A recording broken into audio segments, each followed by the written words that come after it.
শুরু করুন মিতা।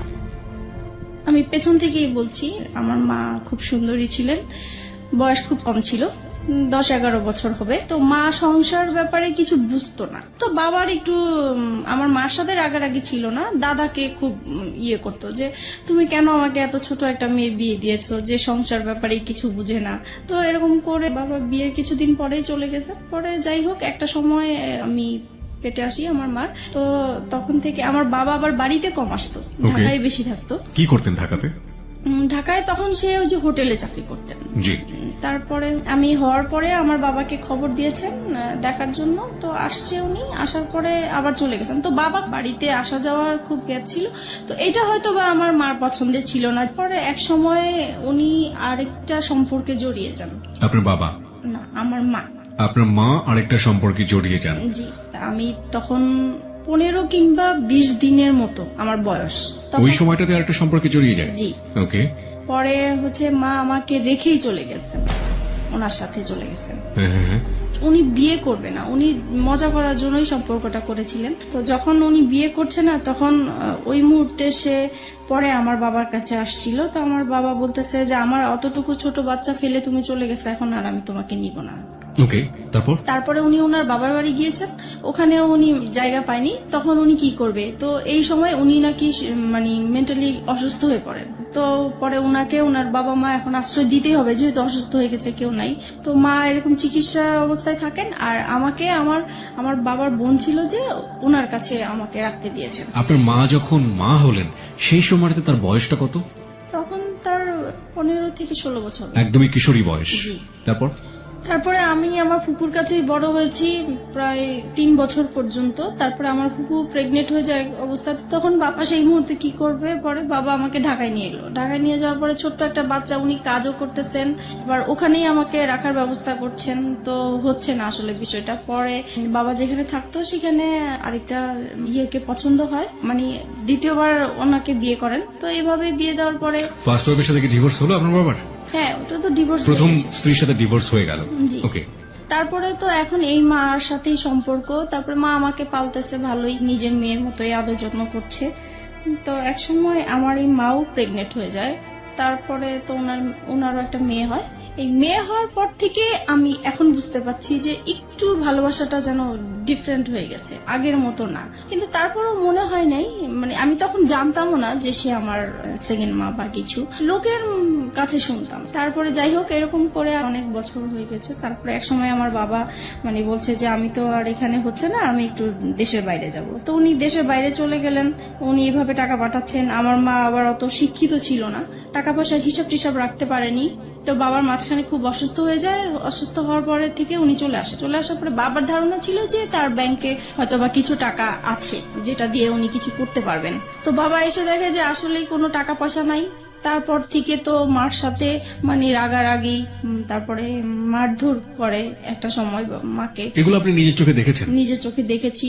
মানে বাবার ধারণা ছিল যে আমার মা হয়তো বা তার বাবার বাড়ি টাকাগুলো দিয়ে দিয়েছেন এর জন্য। তো এর জন্য খুব মারধর হতো। মানে এই বিষয়গুলো আমার খুব মানে ব্রেনে কাজ করতো যে কেন এরকম হলো। তো এগুলো দেখতে দেখতে একসময় খুবই অসুস্থ হয়ে যায় আমি। তো আমার বাবার দুঃসম্পর্কে একটা ভাই আছেন, উনি হচ্ছে ডাক্তার কম্পাউন্ডারে চাকরি করতেন। তো আমাকে বলেছে তুমি যেহেতু অসুস্থ হয়ে গেছো, তাহলে চলো তুমি আমার ডাক্তার তোমাকে দেখাবো। তো গিয়েছি, ওখানে আমার প্রেশার মাপে প্রচুর হাই প্রেশার হয়ে গেছে। তো উনি বলতেছে ওষুধ দিয়েছেন কিছু, আর এমনিতে সাজেস্ট করেছেন যে যদি বাইরে কোথাও বেরিয়ে আসে তাহলে ভালো হবে। তো তখন আমার ওই চাচাটা বলতেন যে ঠিক আছে, তাহলে চলো আমার বোনের বাড়ি তুমি বেড়ায় আসবা। তো বাবাকে বললো, পরে আমি ওখানে গিয়েছি। ওখানে যাওয়ার পরে হচ্ছে ওই চাচার বোনের হচ্ছে ননদের ছেলের সাথে আমার পরিচয় হয় ওখানে। ওকে। উনি দেখে আমাকে পছন্দ করেন, পছন্দ করে এক সময় আমাকে ফোর্স করে ওনাকে ভালোবাসার জন্য। তো আমি বলতেছি যে তখন কোন ক্লাসে পড়েন আপনি? তখন 6 ক্লাস 6 এ পড়েন। তার মানে আপনার বয়স 11 থেকে 12 বছর। যে ছেলেটা আপনাকে প্রপোজ করলো সে আলটিমেটলি আপনার ওই ডাক্তার কম্পাউন্ডারের কোন এক আত্মীয়, রাইট? জি। ওকে। সেই ছেলেটার বয়স কত ছিল? উনি তখন ইন্টারমিডিয়েট দিয়েছেন। ফাইন। তারপর তারপর আমাকে বলতেছে যে তোমাকে আমার খুব পছন্দ হয়েছে, তোমার সাথে আমি ভালোবাসার সম্পর্ক করতে চাই। তখন আমি বলেছি যে আমি তো করব না। তো বলতেছে কেন, তুমি কেন রাজি না? তো আমার ফ্যামিলির যে ব্যাপারগুলো এগুলো নিয়ে তার সাথে ডিসকাস করলাম। তখন সে বলতেছে যে দেখো, আমি তোমাকে পছন্দ হয়েছে, তোমার কি আছে না আছে এগুলো আমার দরকার নাই, তোমার সাথে আমার বিয়ে হবে এটাই হচ্ছে বড় কথা, আর কারো দরকার নেই। তো তখন আমি বললাম যে ঠিক আছে, এটা নিয়ে আমি চিন্তা করব, তারপর আপনাকে জানাবো। তো বলতেছে তুমি তো চলেই যাবা, তাহলে তোমার সাথে আমার যোগাযোগ হবে কিভাবে? তখন পরে ওনার অ্যাড্রেসটা নিয়ে আসলাম আর আমার অ্যাড্রেসটা দিয়ে আসলাম। তারপরে হচ্ছে উনি অনেকদিন পরে আমাকে একটা চিঠি পাঠায়। তো চিঠি পাঠানোর পরে চিঠিটা পড়ে ভালোই লাগলো। পরে আমি এই চিঠিটা নিয়ে অনেক ভাবতে থাকলাম যে লোকটা তো আমাকে মনে হয় সত্যি সত্যি ভালোবাসে। আর যেহেতু আমার এই বাসায় থাকতে ইচ্ছা করে না, বাবা মার ঝগড়াঝাটি, এখন যদি আমি কোথাও চলে যাই এই সংসার থেকে, তাহলে হয়তোবা আমার এই অশান্তিটা হবে না, আমি ভালো থাকবো। ওই কথা চিন্তা করে পরে আমি রাজি হয়ে গেলাম। পরে আমি একটা চিঠি পাঠালাম যে হ্যাঁ আমি রাজি আছি। তো এরকম করে আমাদের প্রায় প্রতি সপ্তাহে 2টার মতো চিঠি আসতো, এরকম দেওয়া নেওয়া হতো। প্রায় 3-4 মাস পরে হঠাৎ আমি আবার পড়াশোনার পাশাপাশি হাতের কাজ শিখতে খুব পছন্দ করতাম। তো আমি বিভিন্ন জায়গায় হাতের কাজ শেখার জন্য যেতাম। তো একদিন আমার এলাকা দিয়ে আমি যাচ্ছি, হঠাৎ তাকে দেখে ফেলি। ওকে। সেও আমাকে দেখে ডাকছে। তো আমি অবাক হয়ে গেছি। কিছুক্ষণ আমি একদম চুপ ছিলাম যে যেই লোকটাকে আমি সেই চাঁদপুরে দেখে আসছি, সেই লোকটা হঠাৎ করে ঢাকায়, তাও আমার এলাকার মধ্যে কিভাবে আসলো? পরে উনি আমাকে দেখেই বলতেছে যে আমি না তোমার কাছে আসছি। তখন আমি অবাক হয়ে গেলাম যে এত দূর থেকে সে আমার কাছে আসছে। আমি চিঠি পাঠাতাম ঠিক আছে, কিন্তু উনি আসবে সেটা বলেও নাই আমাকে। তো যাই হোক, তখন ওই যে গুলশান পার্কটা ছিল, তো আমাকে সেখানে নিয়ে গেছে। যাই হোক গেলাম, যাওয়ার পরে কথা টথা বললাম। এখন বলতেছে যে আমি তোমাকে তো আমার খুব দেখতে ইচ্ছা করে মাঝে মাঝে, এখন কি করব? তো আমি বলতেছি দেখেন, আমার তো আসলে এরকম বাইরে বের হওয়ার অভ্যাস নেই, আর তাছাড়া আমার খুব ভয় লাগে যে কোথায় কেউ দেখে ফেলে কিনা, পরে বাবার কাছে বিচার যাবে, এটা আমার খুব খারাপ লাগবে। তো বলতেছে যে না, দেখবে না, তুমি ওইভাবেই আসবে। তো এরকম করে প্রায় 2-3 মাস পর পর আমাদের দেখা হতো। 2-3 মাস পর পর ও ঢাকাতে আসতো ওর বাড়ি থেকে আপনার সাথে দেখা করার জন্য? উদ্দেশ্যটা ছিল আমার সাথে দেখা করার, কিন্তু ওর রিলেটিভ থাকতো ঢাকা, ওখানে আসতো। তো তারপর একটা সময় ওর রেজাল্ট ভালো হয়। আপনি ঢাকায় কোথায় থাকতেন সেই সময়টা? আমি ঢাকায় হচ্ছে মহাখালী থাকতাম। মহাখালী থাকতেন। হ্যাঁ, যেটা বলছিলেন যে ওর রেজাল্ট ভালো হয়নি, মানে ইন্টার রেজাল্ট ভালো হলো নাকি অন্য কোনো পরীক্ষা? না, ইন্টারভিউ। ও এইচএসসি তে ভালো করলো না, কি ছিল রেজাল্ট? মানে ফেল করেছে সে। ওকে, ভালো না হওয়া বলতে মানে ফেল করেছে, তো ভয়াবহ খারাপ। ওকে, তো ফেল করেছে। পরে হচ্ছে তার বাবা খুব চাপ দিল। তো বলতেছে যে তুমি বাড়িতে সারাক্ষণ থেকেও যদি পড়াশোনা ভালো না করো, ওদের দোকান ছিল, তো বলতেছে দোকানেও বসবে, দেন পরীক্ষাটাও দিবে। তো এখন তো ঢাকায় পার্মানেন্টলি চলে আসলো, তো আমাদের প্রায় এরকম দেখা হতো। পরে এই বিষয়টা নিয়ে আমি আমার বাবা মাকে জানাই। বাবা মাকে তো জানানো উচিত, মাকে জানাচ্ছি প্রথমে। পরে মা বলতেছে যে করো, যেটা তোমার ভালো মনে হয় সেটাই করো। আমি চাইবো না যে তুমি এমন কিছু করো যে আমাদের এলাকার মধ্যে একটা নাম আছে, আমি চাই না সেইটা আমাদের খারাপ কিছু আসুক। আপনার মা এটা আপনাকে বললো? জি। ওকে, আপনি মাকে কি বলেছিলেন? বলেছিলাম ও আমাকে পছন্দ করে, আমিও ওকে পছন্দ করি। দুজনেই আপনারা দুজনকে পছন্দ করেন। তারপর আমাদের সম্পর্কটা কন্টিনিউ হতে থাকে। তারপরে একটা সময় আমার বাবা খুব ঝগড়াঝাটি করে, আর ওই একই বিষয়কে কেন্দ্র একই করে বিষয় নিয়ে। সেই দিন একদম খুবই খারাপ পর্যায়ে। তখন স্বাভাবিক ভাবেই সন্তানরা মার সাপোর্টই নিয়ে থাকতো, তো আমিও মার সাপোর্টে কথা বলতাম। তো এই কথা বলাতে বাবা মানে আমার উপর খুব বিরক্ত হতো। পরে একটা সময় বলে উঠলো যে তুমি কার জন্য কথা বলছো, তুমি জানো এটা যে তোমার মানা। আমি এতদিন মানুষের কাছে শুনে আসছি, বাবা মার মুখ থেকে কখনোই শুনিনি। তার মানে আপনি আগে জানতেন না যে আপনার আসল মা ইনি না? না, আমি জানতাম, আমি অন্যের মুখ থেকে শুনেছি, কিন্তু তাদের মুখ থেকে কখনো শুনিনি। বাবার মুখ থেকে শুনতে অসম্ভব রকমের খারাপ লাগলো, তাই তো? জি। ওকে, তখন থেকে আমার মানে কথাটা মানে খুব কানে লাগছে যে আসলেই কি এরকম? আমি তো এতদিন মানুষের কাছে শুনেছি, তাহলে তো সত্যি এরকম, তাহলে তো আমার সেই মার সাথে দেখা করা উচিত। তারপরে হচ্ছে আমি সবসময় ভাবতে থাকি যে কিভাবে দেখা করব। তো এক সময় আমাদের একটা নেবার ছিল, উনি এক সময় আমাদের গ্রামের বাড়ির ছিলেন। তো আমারও খুব উৎসাহ হলো যে তাহলে তো উনার মাধ্যমে দেখা সম্ভব। তো বলছে যদি আপনি দেখা করাই দিতে পারেন আমার খুব ভালো হতো। তো বলছে তোমার মা তো সবসময় তোমার জন্য কান্নাকাটি করে, তাহলে আমি এবার বাড়ি যেয়ে বলবো তাকে। তারপরে উনি আপনার মার সম্পর্কে একটু জানি, ততদিনে কি বিয়ে হয়েছে আপনার মার? হ্যাঁ, যখন অসুস্থ হয়ে যায় তখন তার ভাইরা ওই লোকটাকে ধরে তারপরে মানে তার সাথে বিয়ে জোর করে বিয়ে দিয়ে দেয়। জি, ওকে, বিয়ে করে দেয়। তারপরে ওই সম্পর্কে আছেন উনি। এখন এক্সিস্টিং ওই সম্পর্কে আছেন। জি। ওকে, ফাইন। তারপর আপনি মার সঙ্গে দেখা করলেন, তারপর কি হলো? তারপরে আমার মা আসলেন, আসার পরে দেখা করলাম। দেখা করার পর উনি প্রথমে দেখে কান্নাকাটি করলো, যেটা স্বাভাবিক। তো আমার না মার জন্য কোনো ফিলিংস আসে নাই। আমার বিশ্বাসই হচ্ছে না যে এ আমার মা, এই ভদ্র মহিলাটা মা। আম্মা। তারপরে হচ্ছে মানে কেমন জানি লাগতেছে আমার কাছে, খুবই অপরিচিত। আমার মা ডাকতেও ইচ্ছা করছে না, কিছুই না। তারপরে উনি আমাকে লাস্টে বললো, শুধু এটাই বললো যে তোমাকে আমি আমার ইচ্ছে করে ফেলে আসি নাই, আমার কিছু সমস্যা ছিল এই কারণে ফেলে আসছি। আমি তাকে কোশ্চেন করেছিলাম। আপনার মাকে আপনি কোশ্চেন করলেন প্রথম দেখাতে, তুমি আমাকে কেন ফেলে এসেছিলে? কেন ফেলে আসছি? তখন আপনার মা এই উত্তরটা দিয়েছে। হ্যাঁ, তখন বলেছে আমি বাধ্য হয়েছিলাম। যে যাই হোক, উনি ওনার মতো বললো, কিন্তু তারপরও আমার মার জন্য আমার কোনো ফিলিংস কাজ করলো না। তারপরে উনি লাস্ট যে কথাটা বলেছেন যে তুমি একবার শুধু আমাকে মা ডাকো। তা আমি অনেক চেষ্টা করেছি কিন্তু পারিনি, ডাকার জন্য পারিনি, কারণ আমি তো তাকে কখনো দেখিই নেই। কিভাবে তাকে মা ডাকবো? হুট করে তো আর মা ডাকা যায় না। তারপরে হোক ডাকি নেই, তো আমি বলছি যে আপনার সাথে যদি আমার যোগাযোগ থাকে তাহলে আমি একসময় হয়তো বা আমার মুখ থেকে শুনতে পাবেন, কিন্তু এখন আমি বলতে পারবো না। তারপরে আমি বাসায় চলে আসি। বাসায় আসার পরে আমি ওই যার মাধ্যমে আমার মাকে পরিচয় হয়েছে, তো উনাকে বলে দিছি যে আমি যে আমার এই মার সাথে দেখা করেছি এটা আমার এই মার কাছে বলবেন না, ইভেন কি আমার বাবার সাথেও বলবেন না। তো উনি বলছে ঠিক আছে, তুমি জানাতে না চাইলে বলবো না। তো আমিও জানাই না এই বিষয়টা, এইভাবেই আছে। তো আর কখনোই মনে হয় নাই যে আমার মার সাথে আমি দ্বিতীয়বার দেখা করি বা কথা বলি, এরকম কখনোই আমার ফিলিংস আসে নাই। তারপরে একটা সময় বাবার এরকম আরো বেশি জ্বালাচ্ছে, অশান্তি করছে। তারপরে চিন্তা করলাম যে বিয়ে করে ফেলি, তাহলে চলে গেলে আর বাবা মার এই ঝগড়াঝাটি দেখতে হবে না। তখন আপনার বয়স কত? তখন 14-15 হবে।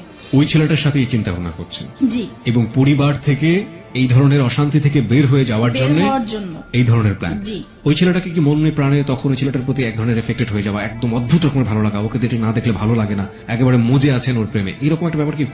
এরকম কিছু ছিল, কিন্তু আমার বেশি কাজ করতে হলো যে এখান থেকে আমাকে বের হতে হবে, ওকে, সেটা যে কোনো ভাবেই হোক না কেন। যে কোনো ভাবেই হোক। কেন বেরোতে হবে?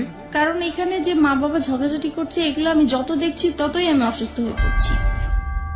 যে আপনি চেষ্টা করছিলেন যে কোনো ভাবেই হোক না কেন আপনার এই পরিবার, যে পরিবারে আপনি বড় হয়েছেন, সেই পরিবার থেকে যে কোনো ভাবে বের হয়ে যাওয়ার। তারপর আমি ওকে বললাম বিয়ের কথা। তো সে বলল যে এখন বিয়ে করব, এখন তো আমি নিজের পায়ে এখনো দাঁড়াতেই পারি নাই। তো আমি বলছি যে দেখো, এখন আমাকে এখান থেকে বের হতেই হবে। তো সে বলল যে ঠিক আছে, আমি আমার বাবা মাকে বিষয়টা জানাই। তো সে তার বাবা মাকে জানিয়েছে। তো ওনারা প্রথমে রাজি হয়নি, পরে ও একটু রাগারাগি করলো ফ্যামিলিতে। তখন ওর বাবা এক সময় মেনে নিল যে ঠিক আছে, তুমি যেটা বলছো সেটা, তবে আমরা যাব, কথা বলবো ওদের সাথে। তারপরে ততদিনে ও তো ওর বাবার দোকানে বসে কাজ করছে এবং পাশাপাশি পড়াশোনা করছে, ইন্টারমিডিয়েট ফেল করেছে সব গৌরবে, তাই তো? ওকে। তখন তারপরে আমি বললাম যে না, আমি এটা ফ্যামিলিগতভাবে করতে চাচ্ছি না। তখন বলছে কেন? বলতেছি এখানে অনেকগুলো প্রবলেম আছে, আমি তো তোমাকে আগেই বলেছি যে আমার বাবার টাকা পয়সা নাই, সে অনুষ্ঠান করে বিয়ে দিতে পারবে না। তারপরে বলতেছি দেখো, বাবা মা এখন চাচ্ছে, কি করব। পরে আমি বলতেছি দেখো, এখন যদি আমাকে তুমি ভালোবেসে থাকো, বিয়ে যদি করতে হয় একা করতে হবে, কারণ আমি আমার বাবার অবস্থা জানি, আমি নতুন করে অশান্তি দিতে পারবো না। তখন সে রাজি হয়ে গেল বিষয়টা। তো আমরা একদিন ঘুরতে গিয়েছিলাম, ওখান থেকে হঠাৎ করে সে আমাকে কাজে অফিসে নিয়ে যায়। আমিও জানতাম না যে আজকে আমার বিয়ে হবে। তারপরে হচ্ছে বিয়ে করে ফেলি। তখন আমার 18 বছর হয়নি, কিন্তু ওখানে 18 বছর দেওয়া হয়েছে। 3 লাখ টাকা কাবিননামা হয়। বিয়ে করার পরে এখন ওর বাবা মার কাছে জানিয়েছে। ওর বাবা মা বলছে আমরা যেখানে রাজি হয়েছিলাম তুমি সেখানে একা কেন করতে গেলে, রাইট? তারপরে বলতেছে তাহলে তুমি আমার বাড়িতে আর উঠবা না। তো এখন ও কোথায় যাবে? পরে কি করব, আমি আমাদের বাসায় নিয়ে আসলাম। পরে মাকে বলেছি, বাবাকে বলেছি, কারণ তাদের আমার মনে হচ্ছে তারা খুশি হয়েছে, যেহেতু তাদের কোনো টাকা পয়সা খরচ হচ্ছে না। তারপরে যাই হোক, আমরা ওখানেই ছিলাম প্রায় 2-3 মাস। পরে আমার হাজবেন্ডের খালা আছে, বড় খালা, ওরা সবাই ওই খালার কথা শুনেই চলে। তো ওনাকে জানিয়েছে বিষয়টা। তো উনি ওর বাবাকে যেভাবেই হোক ম্যানেজ করেছে। 2-3 মাস পরে আমাকে মেনে নেওয়া হয়। পরে আমি ওর সাথে চাঁদপুরে চলে গেলাম। আমার শ্বশুর মানে মেনে নিতে হবে দেখেই মেনে নেওয়া, কিন্তু মন থেকে যে মেনে নেওয়া সেটা আসলে হয়নি। ওনাকে সালাম করলে কখনোই সালামের উত্তর নিত না। আচ্ছা, তাছাড়া আমার সাথে কথা বলতো না। তারপরে আমি যদি ভাত বাড়তে যেতাম টেবিলে, উনি কখনোই খেতে আসতো না। আর সারাক্ষণ ওনার ছেলেকে বকা, এমনকি আমার সামনে মারতেও গিয়েছে যে কেন তুমি এরকম মেয়ে বিয়ে করলা। বড় ছেলে নিয়ে সবারই একটা আশা ছিল। তারপর হয়েছে যেটা এখন শাশুড়ি কেমন ব্যবহার করতো, বাকি মেম্বার যারা ছিল তারা কেমন ব্যবহার করতো? মোটামুটি ভালোই ছিল, কিন্তু শাশুড়ি ননদ এরা সবসময় আমাকে ভুল ধরার চেষ্টা করতো। আচ্ছা, তাদের মন পাওয়ার জন্য আমি সবকিছু কাজ করেছি, তারপরেও সব সময় ভুল ধরতেই থাকতো। এক সময় হয়েছে কি, বড় ধরনের একটা ঝগড়া হয়েছে। সেটা হচ্ছে আমার শ্বশুর শাশুড়িরা ওনারা চিটাং গিয়েছে বেড়ানোর জন্য। যেহেতু ঢাকায় বড় হয়েছি, পুকুর দেখে আমার খুব ইচ্ছা হয়েছে যে আমি একটু পুকুরে গোসল করবো। ওকে, ওনাদের বাড়ির কেউ আবার পুকুরে গোসল করেন, ওনারা খুব পর্দাশীল মানুষ। ছেলের বউ কেন পুকুরে গোসল করবে, কিন্তু পুকুরটা চারপাশে ঢাকা ছিল। ওকে, তারপরেও মানে পুকুরটা পর্দাসীন পুকুর। জি, তারপরে ওখানে আমি গোসল করেছি। আমার দেবরটা হচ্ছে কি, মানে আমার সাথে এরকম আচরণ করতে মনে হয় যে আমার ভাসুর, সে আমাকে পরিচালনা করবে। তো এটা আমার পছন্দ হতো না। তো সে এসে আমাকে বলতেছে, কি ব্যাপার, আপনি কেন পুকুরে গোসল করলেন, এই সেই, আপনি জানেন না পুকুরে গোসল করে আমাদের পছন্দ না। তো বলছে আমার একটু ভালো লাগছে, আর বাড়িতে তো কেউ ছিল না। এই নিয়ে সে আমার বাবা মা তুলে গালাগালি শুরু করছে। আপনার হাজবেন্ড কি করছিল তখন? ও তো ঢাকায় থাকতো, আমি বাড়িতে থাকতাম। আচ্ছা, তারপরে হচ্ছে গালাগালি করতেছে আমার বাবা মাকে। তখন আমার খুব খারাপ লাগলো যে আমি অন্যায় করছি, আমার বাবা মাকে কেন গালিগালিজ করবা। তখন আমিও তার বাবা মাকে গালাগালি করি। পরে হচ্ছে সে ইমিডিয়েটলি সে আমার শ্বশুর শাশুড়িকে ফোন দিয়েছে। তারা মানে তখনই একদম চিটাগাং থেকে চলে আসছে, আমার বিচার হবে। আমার হাজবেন্ডকেও খবর দিয়ে আনা হয়েছে। তারপরে সেই আসরে কি হলো, সেখানে বলছে যে আমাকে আমার শ্বশুর শাশুড়ির কাছে মাপ চাইতে হবে বাদরে। তা বলছি ঠিক আছে, আমি যদি অন্যায় করে থাকি আমি মাপ চাবো, কিন্তু সে যে আমার বাবা মাকে বকা দিচ্ছে, তাহলে আগে সে আমার বাবা মার কাছ থেকে পা ধরে মাপ চেয়ে আসুক, তারপরে আমি যাবো। বলো হ্যাঁ, বউ হয়ে এত বড় কথা, এতগুলো মুরব্বী মানুষ আমরা বসে আছি। তারপরে আমার হাজবেন্ড এসে বলতেছে মাপ চাও মাপ চাও। আমি বলতেছি না, আমি তো চাইবো না, আগে আমার বাবা মার কাছে মাপ চেয়ে আসুক, তারপরে আমি যাবো। পরে এই কথা বললাম কেন, সে সবার সামনে আমাকে অনেক মারধর করলো। এই সে প্রথম আমার গায়ে হাত তোলে। আমি বিয়ের কতদিন পরে? প্রায় 3-4 মাস পরে। ওকে, পরে সেদিন রাতে আমার প্রচুর রাগ উঠলো। তারপরে আমি করলাম হচ্ছে যে তাকে বললাম রাগের মাথায় যে কালকের মধ্যে যদি আমাকে ঢাকায় নিয়ে না যাও, তাহলে আমার এখানে লাশ দেখবো আমার। তো সে খুব ভয় পেয়ে গেছে। তখন তার বাবা মাকে বলে ঢাকায় নিয়ে আসলো আমার বাবার বাড়িতে। আমি বলছি আর যাবো না। পরে যাই হোক, আমার কথাটাই রইলো, আমি বাবা মার কাছে ছিলাম। এক সময় পরে বাবা আবারও সেই তো ঝগড়াঝাটি আছেই বাবার সংসারে। তখন একদিন আমি খুব রাগ হইলাম বাবার সাথে। তখন বাবা আমাকে বলেছে যে তুমি এখন অন্যের হয়ে গেছো, এখন আর আমাদের কেউ না, তুমি আমাদের সংসারে কিছু বলতে আসবা না। এই সে আরো কিছু বকা দিল আমাকে। পরে বলতেছে, বাবা বলতেছে তুমি কালকের মধ্যে আমার ঘর থেকে বের হয়ে যাবে, আমি কালকে যেন তোমাকে আর দেখতে না চাই। পরে মা বলতেছে যে তোর বাবা তো অনেক রেগে গেছে, তাই কাজ কর, আমি তোকে একটা আলাদা বাসা নিয়ে দেই, ও আসলে পরে ওকে বলবো আমি সবকিছু। তখন আমি আমার মার কাছাকাছি একটা বাসা নিলাম। পরে ও বাড়ি থেকে আসছে হঠাৎ করে, তো মার বাসায় আসছে। এখন দেখতেছে আমি নাই। তো মাকে জিজ্ঞেস করলো কি ব্যাপার, ও কোথায়? তো বলতেছে ও তো আলাদা বাসা নিয়েছে। তখন তো সে খেপে গেল, কেন সে বাসা নিবে? সে তো আমাকে বলেছিল যে তার বাবার বাড়ি অন্তত 2 থেকে 3 বছর থাকবে, তারপরে সে আলাদা কিছু করবে। এখনই সে করলো, আমার তো কিভাবে কি করব আমি। তারপর থেকে মানে আমাদের এতদিন পর্যন্ত মানে ভালোই ছিল, আমাদের সংসার জীবন বলেন, ভালোবাসা সম্পর্ক বলেন, সবকিছুই ভালো ছিল। যে আলাদা বাসা নিলাম, এখন ওর ইনকাম করতে হবে। বাবা মা চাপ দিচ্ছে যে নিজে নিজে বিয়ে করেছো, তারপরে বউকে আবার বাবার বাড়ি রেখে আসছো, তো এটা তো ঠিক হয়নি। তোমার শ্বশুর বাড়ি থেকে কিছু না পাই, অন্তত বউর সেবাটা তো আমাদের পাওয়া উচিত, তুমি কেন আমাদের বউ সেবা থেকে বঞ্চিত রাখছো? এই তো তার মাথায় একটা প্রেশার আছে। তারপরে এভাবে আমাদের প্রায় 2টা বছর কেটে যায়। বাসার খরচটা কিভাবে আসতো? পরে ও ওর বাবার দোকান থেকে নিয়ে আসতো টাকা পয়সা, প্রতি মাসে মাসে টাকা পয়সাগুলো নিয়ে আসতো? জি। ওকে, এবং এটার জন্য পারিবারিক ভাবে ওকে বিভিন্ন রকমের হ্যাসেল পোহাতে জি হতো? জি। তারপরে আমার বেবি পেটে আসে। তো একটা সময় বুঝতে পারলাম যে আমার বেবি হওয়ার পর থেকে আমার হাজবেন্ডের অ্যাটিটিউড একটু আলাদা হয়ে যাচ্ছে, কি রকম যেন হয়ে যাচ্ছে, খিটখিটে মেজাজ হয়ে যাচ্ছে। তার সব কাজ নিখুঁত হতে হবে এরকম। কি রকম রান্না করলাম, রান্না ভালো হলো না, এটাতে এই লবণ বেশি হলো, হলুদ বেশি হলো, ভাত কেন নরম হলো, এই রকম মানে সামান্য বিষয় নিয়ে মানে ঝগড়াঝাটি হতো আমাদের। মেয়েকে কেন টাইম মতো খাওয়ালাম না। তারপরে একটা সময় যখন এগুলো নিয়ে বাড়তে থাকলো তখন তার আবেগের কথাগুলো আসলো, হ্যাঁ তোমাকে বিয়ে করে আমি কিছুই পাই নাই, আমি অনেক কিছু পেতাম, তোমার যেটা আরো সুন্দর মেয়ে বিয়ে করতে পারতাম, আরো ভালো ফ্যামিলির মেয়ে বিয়ে করতে পারতাম। মানে এইভাবে সে আজে বাজে কথা বলতেই থাকে, বলতেছে আজ পর্যন্ত তো আমার বাবা মাকে তোমরা কোনোদিন ইনভাইট করতে পারো নাই। তখন আমি বলতাম যে এগুলো তো আমি আগে থেকেই তোমাকে বলে ক্লিয়ার করছি। বলেছে তখন তো আমি অন্ধ ছিলাম, আমি এসব বুঝতে পারি নাই, আমার মনে হচ্ছে তুমি আমাকে ব্ল্যাক ম্যাজিক করেছো হয়তোবা। ওই সময়টাতে? জি, ওকে। এরকম কিছু করে আমাকে ফাঁদে ফেলানোর চেষ্টা করেছে, যেহেতু দেখেছো তোমাকে কেউ নিবে না। এভাবেই কাটতে থাকলো সময়। আর সে তখন তো কোনো কাজ করতো না, সারাক্ষণ বাসায় থাকতো। এই জিনিসটা আমার কাছে খুব খারাপ লাগতো যে মানুষের হাজবেন্ডরা কাজ করে, এক সময় বাইরে আসে, বাইরে থেকে বাসায় আসে, আলাদা একটা ফিলিংস কাজ করে। তখন অবশ্য আমি আমার যখন বেবি হবে তখন থেকেই তো আমি বাবা মার কাছেই আছি।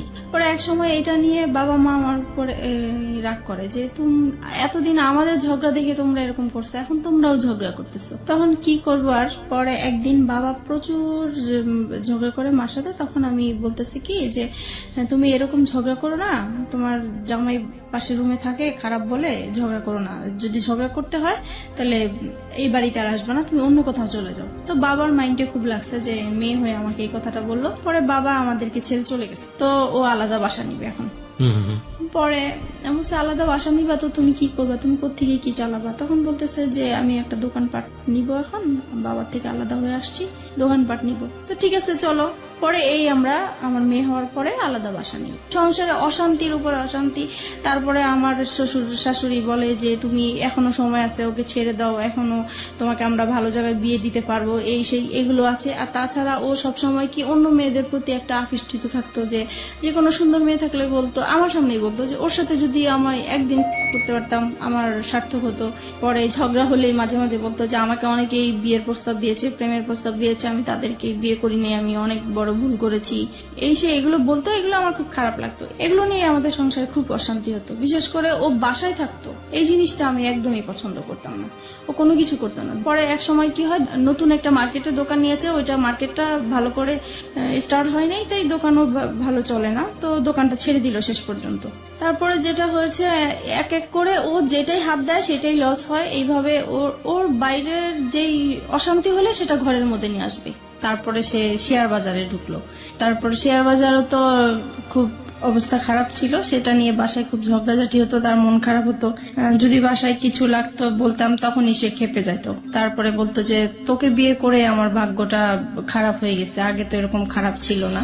একটা জিনিস যেটা আমি বুঝতে পারছি মিতা, সেটা হচ্ছে যে ভেরি ক্রিটিক্যাল মোমেন্ট যাচ্ছে আপনাদের সংসারে, অভাব অনটন রয়েছে, মনোমালিন্য আসছে, কিছুদিন পরপরই ঝগড়াঝাটি হচ্ছে, এবং বয়স দুজনের কমই আছে, গাইডেন্স করার মতো কেউ নেই ওখানে, এবং একের পর এক ভুলের জন্ম হচ্ছে, তাই তো? ওকে, তারপরে যেটা হচ্ছে, আর আরেকটা জিনিস, ওর আর আমার ঝগড়াঝাটি হলে মারামারি হয়, ঠিক আছে, ও আমাকে বকে, আমি ওকে বকি, কিন্তু আমার কথা হলো যে আমরা ঝগড়াঝাটি করবো সেটা আমাদের ভিতরেই থাকবে। ও কি করে, সাথে সাথে ওর বাবা মাকে ফোন দিয়ে দিবে যে এরকম এরকম হচ্ছে, ওর সাথে আর আমার হচ্ছে না, তোমরা কি করবা, এসে করো, এই আর কি। এটা নিয়ে অশান্তি থাকে। তারপরে আমি যদি কম্প্রোমাইজের জায়গাতে আছি, লাইক একটা যেটা হচ্ছে যে এক হাতে তো কখনো তালি বাজে না। আপনি একটু আগেই বললেন যে আপনিও ঝগড়া করতেন, ও করতো, দুজনে মিলেই ঝগড়া হতো, কিন্তু কথা হচ্ছে যে যদি কম্প্রোমাইজের জায়গাতে আসি, যে সফট হওয়া, আগে থেকে একটু কম্প্রোমাইজ করে নেওয়া, পরিস্থিতিটাকে শান্ত করা, সে কাজটা সবচেয়ে বেশি কে করতো? কেউ করতাম না, মানে আপনি হয়ে যেত।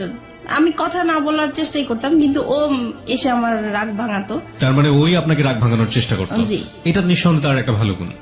কারণ রাগ করাটা খুব সহজ, কিন্তু রাগ ভাঙানো কিন্তু খুবই খুবই কঠিন একটা ব্যাপার, এবং সেটা নিজেকে স্যাক্রিফাইস করে চেষ্টাটা যারা করে, আমি মনে হয় যে এটা একটা স্পেশাল গুণ তাদের। ওকে, তারপরে আমি কথায় কথায় ওকে বলতাম যে তুমি আমাকে ডিভোর্স দাও। ও ডিভোর্স দিতে চাইতো না, তো সেই জন্য ওর বাবা আমাকে বলছে, তখন বলছে যে ঠিক আছে তুমি আরেকটা বেবি নাও, তাহলে 2টা বেবি হয়ে গেলে ও ব্যস্ত থাকবে, তখন আর কোথাও যাওয়ার কথাও বলবে না। তো সেই হিসাবে আমাদের আরেকটা বেবি হয়। আমার ইচ্ছা ছিল না বেবিটা নেওয়ার, ওর ইচ্ছাতেই বেবিটা নেওয়া হলো। ওর মামার বাসা পাশে ছিল, ওর মামার বাসাতে আমরা আমার হসপিটাল থেকে এসে সরাসরি মামার বাসায় উঠলাম। তো আমার বোন তখন এসএসসি পরীক্ষা দিচ্ছে, মাঝখানে ওর কিছু গ্যাপ ছিল, তো সেই গ্যাপের মাঝে আমার কাছে আসছে। আবার অনেক গেস্টও আসছে, জায়গা ছিল না। তো আমার হাজবেন্ড বলতেছে কি যে এখানে তো জায়গা নেই, ওকে নিয়ে আমি আমাদের বাসায় চলে যাব। কথা ছিল খাওয়া দাওয়া করে সবাইকে নিয়ে যাবে, কিন্তু সে আমার বোনকে খাইয়ে টাইয়ে নিয়ে আগেই চলে গেছে। তারপর যাই হোক এরকম গিয়েছে, হঠাৎ করে সে আর কি মানে আমার বোনের সাথে সে একটা অনৈতিক কাজ করতে গিয়েছিল। সেটা আমি বুঝতে পারি নাই, আমি 3 মাস পর জানতে পেরেছি। আপনি 3 মাস পরে এটা জানতে পারেন? জি। কিভাবে জানতে পারেন? আমি মানে ও আসতো না, তো গ্যাপ ছিল, তখন আমি জিজ্ঞেস করছি কি ব্যাপার, ও আমার বাসায় আসে না কেন? আমি তো এরকম কিছু করি না যে ও আসা বন্ধ করে দিবে। তখন মা বলতেছে যে ও আর যাবে না তোমাদের বাসায়। তখন আমি বললাম যে কেন যাবে না? তখন সে কথাই বললো আর কি। তার মানে আপনার বোন গিয়ে আপনার মাকে বলেছিল এবং পরবর্তীতে আপনার মা আপনি জিজ্ঞেস করার প্রেক্ষাপটে আপনাকে এটা বলেছিল। এই যে ঘটনাটা যখন আপনার হাজবেন্ড এরকম কাজ করলো, তখন আপনাদের সাথে মানসিক যে সম্পর্ক হাজবেন্ড ওয়াইফের মধ্যে, সেই সম্পর্ক কি অবস্থায় ছিল? তখন তো খারাপ ছিল, খুব খারাপ অবস্থায় ছিল। জি। ওকে, তারপরে এটা জানার পরে আমি ওকে প্রশ্ন করলাম যে তুমি এরকম কিছু করেছো কিনা? তো সে বলতেছে যে না, আমি এরকম কিছুই করি নাই। তারপরে সে উল্টা আমাদেরকে বলতেছে যে তোমার মা তোমার বোনের নামে আমি মানহানি মামলা করব, কেন তোমরা আমার নামে এরকম কিছু করেছো? তখন আমি মানে অবাক হয়ে গেলাম যে সে অন্যায়টা করলো, তারপরও স্বীকার করতেছে না। আর আমার মা বোন কখনোই মিথ্যা বলবে না, আর নিজের মান সম্মান নিয়ে তো কখনোই মিথ্যা বলার প্রশ্নই আসে না। তারপর এক সময় আমি আত্মহত্যা করার চেষ্টা করলাম, মানে বাসা থেকে বের হয়ে যাচ্ছি, রাগ হয়ে যে তার সাথে আমি আর থাকবো না, সে এরকম একটা কাজ করতে পারলো। তারপরে আমি যখন বাসা থেকে বের হয়ে যাচ্ছিলাম, তখন সে আমার হাতে পায়ে ধরে মাপ চাইলো, বলতেছে সরি আমার ভুল হয়ে গেছে, আমি আর এরকম কিছু করব না, কিন্তু তুমি কাউকে বলো না, আমার আত্মীয় স্বজন কাউকেই বলবা না তুমি। তারপরে যাই হোক আমি আবারও সংসার এইভাবেই করতে থাকলাম। তো কিন্তু আমি যতই মানে চেষ্টা করতেছি সংসার করার জন্য, যতই অশান্তি হোক না কেন, কিন্তু সে একের পর এক ঝগড়াঝাটি অশান্তি আছে। আমার পরে লাস্টের দিক দিয়ে আর ভাল লাগলো না, প্রচুর মারামারি হতো আমাদের। আপনিও মারতেন? আমিও মারতাম, দুজন মিলে মারামারি করতেন? জি। ওকে। তারপরে এরকম অশান্তি ভাল লাগতো না, মন সবসময় খারাপ থাকতো। তাছাড়া মানে আর আমার ও খুব বেশি যন্ত্রণা করতো, আমি নাকি বেশি ঘুমাই, আমি খুব অলস, ঘরে কাজ করতে চাই না, ঘুমালে উঠতে চাই না। তারপরে টিভি দেখি আমি খুব বেশি, আমার খুব বাজে অভ্যাস, আমার জন্য আমার সন্তানরাও নষ্ট হয়ে যাচ্ছে, এগুলো নিয়ে খুব। আপনারা যে মারামারি করতেন আপনাদের ছেলেমেয়েদের সামনেই মারামারি করতেন? হ্যাঁ, সামনেই করতাম। ওরা খুব ভয় পেত, কান্নাকাটি করতো, কিন্তু কিছু করার ছিল না, হয়ে যেত। ফিরে যাচ্ছি মিতার কাছে। মিতা, তারপর কি হলো? পরে এক সময় রোজার ঈদ সামনে আসলো, ঈদের শপিং করা নিয়ে আবার আমাদের খুব ঝগড়া হলো, মাঝখানে মারামারি এইরকমই। আর সে সব সময় ঈদের সময় সে বাড়িতে যায় ঈদ করে, আর আমি বাচ্চাদেরকে নিয়ে ঢাকায় ঈদ করি। আমি বাড়িতে যেতে চাই না, বাচ্চারাও বাড়িতে যেতে চায় না, তাই আমাদের আর যাওয়া হয় না। কিন্তু সে তার বাবা মার সাথে ঈদ করবে, সেজন্য প্রত্যেকটা ঈদই সে তার বাবা মার সাথেই করে। আমরা বেশি দামি দামি জিনিস চাই, আগে কম দামি জিনিস পরেছি, এখন কেন উপরের দিকে নজর আমার, এইভাবে ঝগড়াঝাটি হয়। তারপর সে বাড়িতে চলে যায়। অশান্তির জন্য আমি ভাল লাগতো না দেখে, তাই একটু হাতের কাজ করা শুরু করেছিলাম। তো হাতের কাজের বিজ্ঞপ্তি দিয়েছিলাম, বিজ্ঞপ্তির জন্য আমার মোবাইল নাম্বারটা শো করা হয়েছিল একটা কাগজে, লিফলেট। জি। তারপরে ওগুলা শেখানোর জন্য নাম্বার দিয়েছিলাম। তো আমি ভাবছি ওখান থেকে হয়তোবা ফোন টোন এসছে, তো রিসিভ করেছি। একটা লোক আর কি এরকম দুষ্টামি করতেছে, কথা বলতেছে। তো আমি বলছি আপনি কিসের জন্য ফোন করেছেন? বলতেছে এমনি আমার ভালো লেগেছে তাই ফোন করছি। তো আমি পরে ফোনটা রেখে দিছি, আমি আর কথা বলি নাই। তো উনি প্রায় এরকম 2-3 দিন ফোন দিত। তারপরে এক সময় বলতেছে যে আসলে আমি আপনার সাথে ফ্রেন্ডশিপ করতে চাই। সেই সময় কি আমার তো মন মেজাজ খারাপ ছিল, ভালো লাগতো না। তখন কেন জানি হঠাৎ করে মনে হয়েছে যে সে শুধু ফ্রেন্ডশিপ করতে চায়, কথাই বলতে চায়, তাই কথা বললে সমস্যা কি। সপ্তাহখানিক কথা বলেছি পরে একদিন সে আমাকে বলতেছে কি যে আপনাকে আমি দেখতে চাই একটু। যাই হোক আমরা রাজি হয়েছি দেখা করার জন্য, দেখা করতে গিয়েছে আমার বাসায়। 1 সপ্তাহের মধ্যে আপনি রাজি হয়ে গেলেন? জি। তারপরে দেখা করলাম, পরে সে আমাকে মানে একটা কথা বললো যে আচ্ছা আমরা তো ফ্রেন্ডশিপ আছি, আমরা কি ফ্রেন্ডশিপের বাইরে অন্য কিছু করতে পারি? তো আমি বলছি কিরকম? বলতেছে যা হয় আর কি। তো আমি বুঝতে পারছি উনি খারাপ কিছু ইঙ্গিত দিয়েছে আমাকে। তো আমি বলছি না, এটা আমার পক্ষে সম্ভব না। তারপর এই বলে আমি পরে ওখান থেকে তার সাথে আমার সম্পর্ক শেষ হয়ে গিয়েছে। Fine, let me no one thing. আপনার সম্পর্কে উনি কতটুকু জানতেন? আপনার যে দুটো সন্তান হ্যাঁ, আছে, আমি সবই বলেছি। আমাদের কথা এগুলোই হতো, আমার সংসারে কি হয়েছে না হয়েছে, আমার কিভাবে বিয়ে হয়েছে।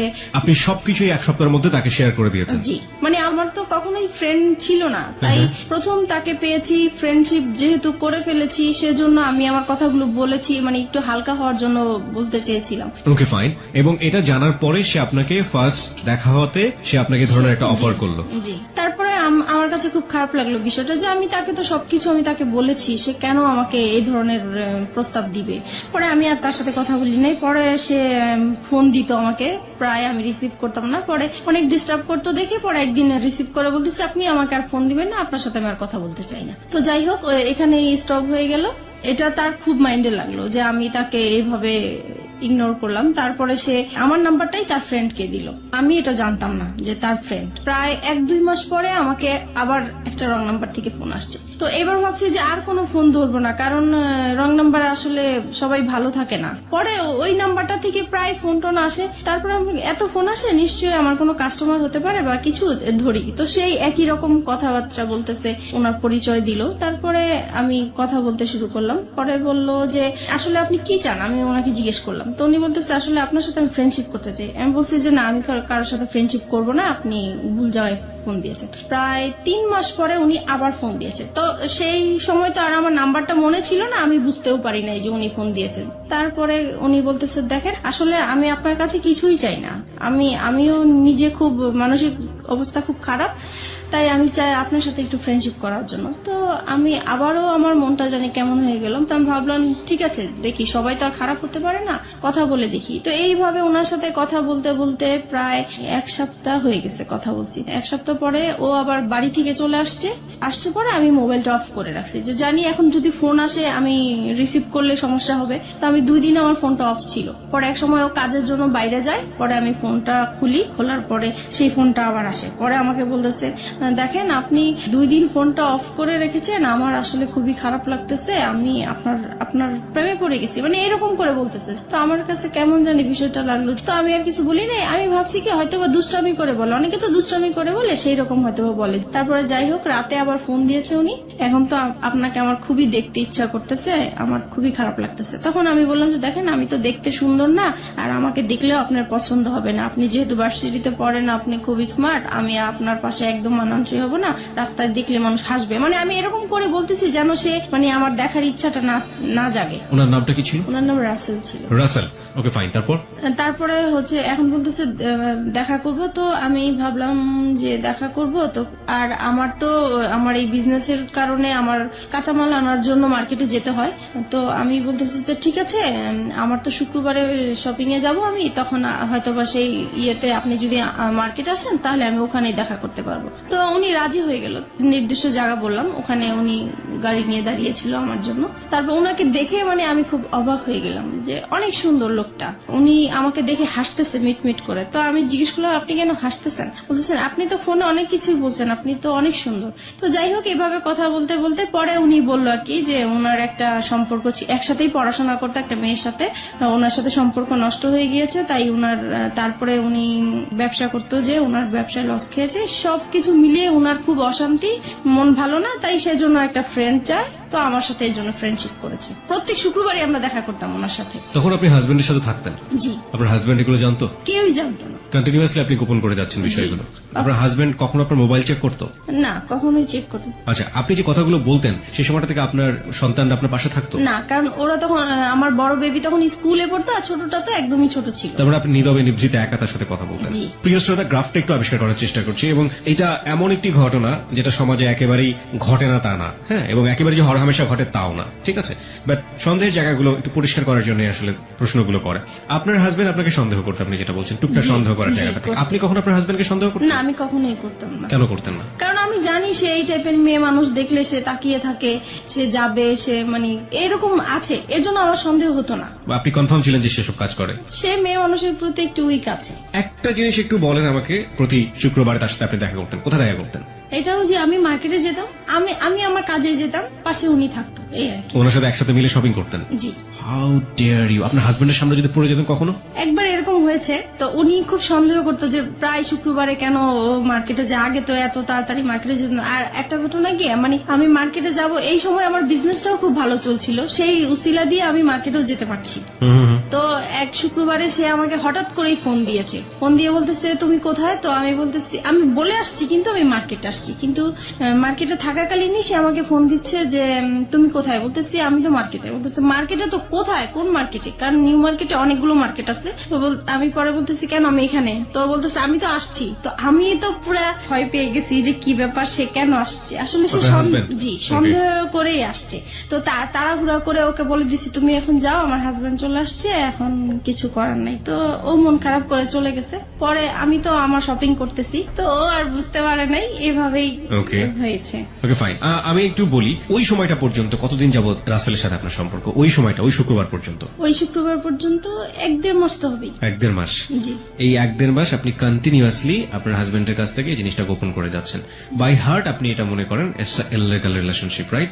অবৈধ কিনা সেটা তো বুঝতে পারতাম না, শুধু এটা বুঝতাম যে এটা করাটা ঠিক হচ্ছে না। কিন্তু সেই মুহূর্তে আমার ভালো লাগতো, তার সাথে কথা বলতে ভালো লাগতো, তার সাথে দেখা করতে ভালো লাগতো। সেই ভালো লাগার কারণেই আমি তার সাথে কথা বলেছি, দেখা করেছি। এবং এই ভালো লাগা প্রতিনিয়তই বাড়ছে, প্রতিনিয়তই বাড়ছে। জি। আপনার কখনো মনে হতো না যে আপনি আপনার হাজবেন্ডের প্রতি অন্যায় করছেন ওই সময়টা? না, তখন আমার মনে হতো না, কারণ ও তো সংসারে সবসময় মানে ঝগড়াঝাটি করতো, ওর উপর থেকে আমার মন নষ্ট হয়ে গিয়েছে। এই মানুষটাকে তো আপনি ভালোবেসেছিলেন একটা সময়। ভালোবেসেছিলাম, ওই যে আমার বোনের যে কাজটা করেছিল সেখান থেকে ওর প্রতি আমার একটু অনীহা চলে কিন্তু সে আসছে। ঘটনা, আমি বলছি না যে এটা একটা অপরাধ না, অবশ্যই এটা একটা গূঢ় অপরাধ, কিন্তু সেটার জন্য সে আপনার কাছে ক্ষমা চেয়েছে।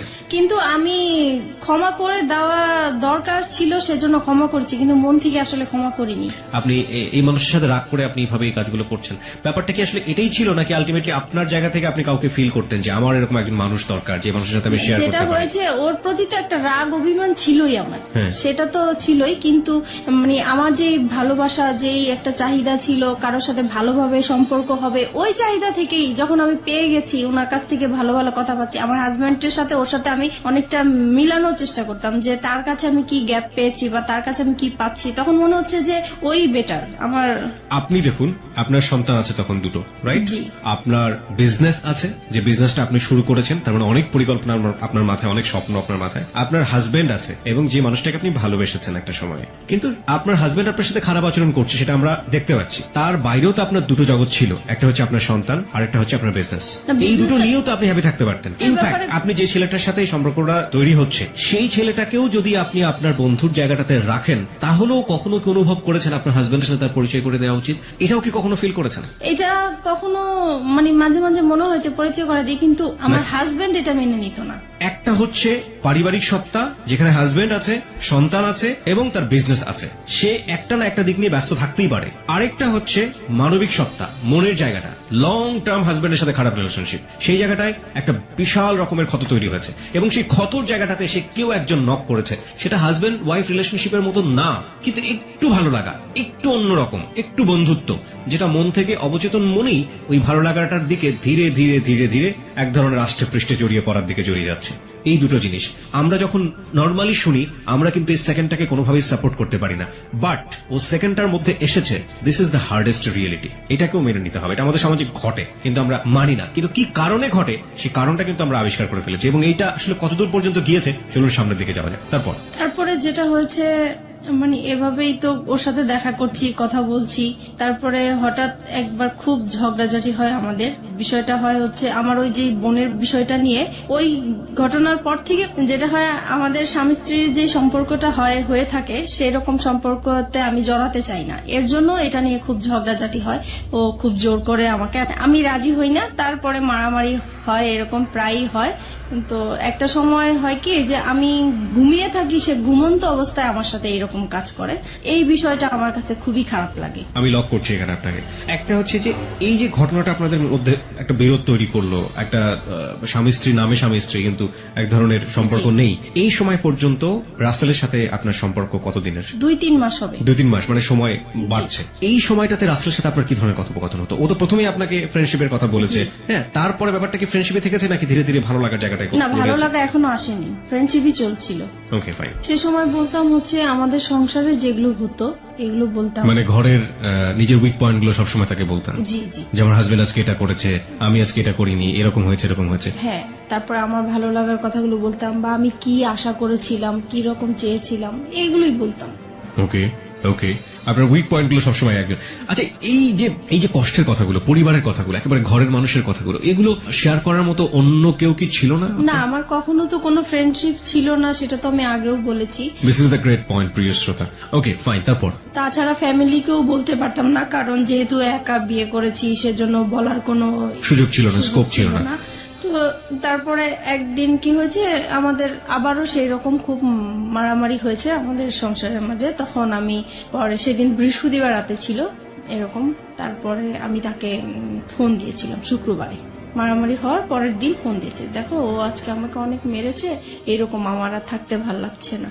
তখন সে আর কি আমার সুযোগ নিয়ে বলতেছে যে ঠিক আছে, তোমার যেহেতু থাকতে ভাল লাগে না, তুমি তো বিজনেস করোই, তাহলে তুমি চলে আসো, তুমি কেন থাকো, এত মারধর খেয়ে কেন থাকবো, তুমি তোমার বাবা মার কাছে চলে যাও। তখন বলছে আমার বাবা তো সেই কবেই চলে গেছে, বাবা কোথায় আছে খুঁজে পাচ্ছি না, আর মা আছে, মা তো নিজেই খুব কষ্ট করে থাকে, সেখানে আমি কিভাবে যাব।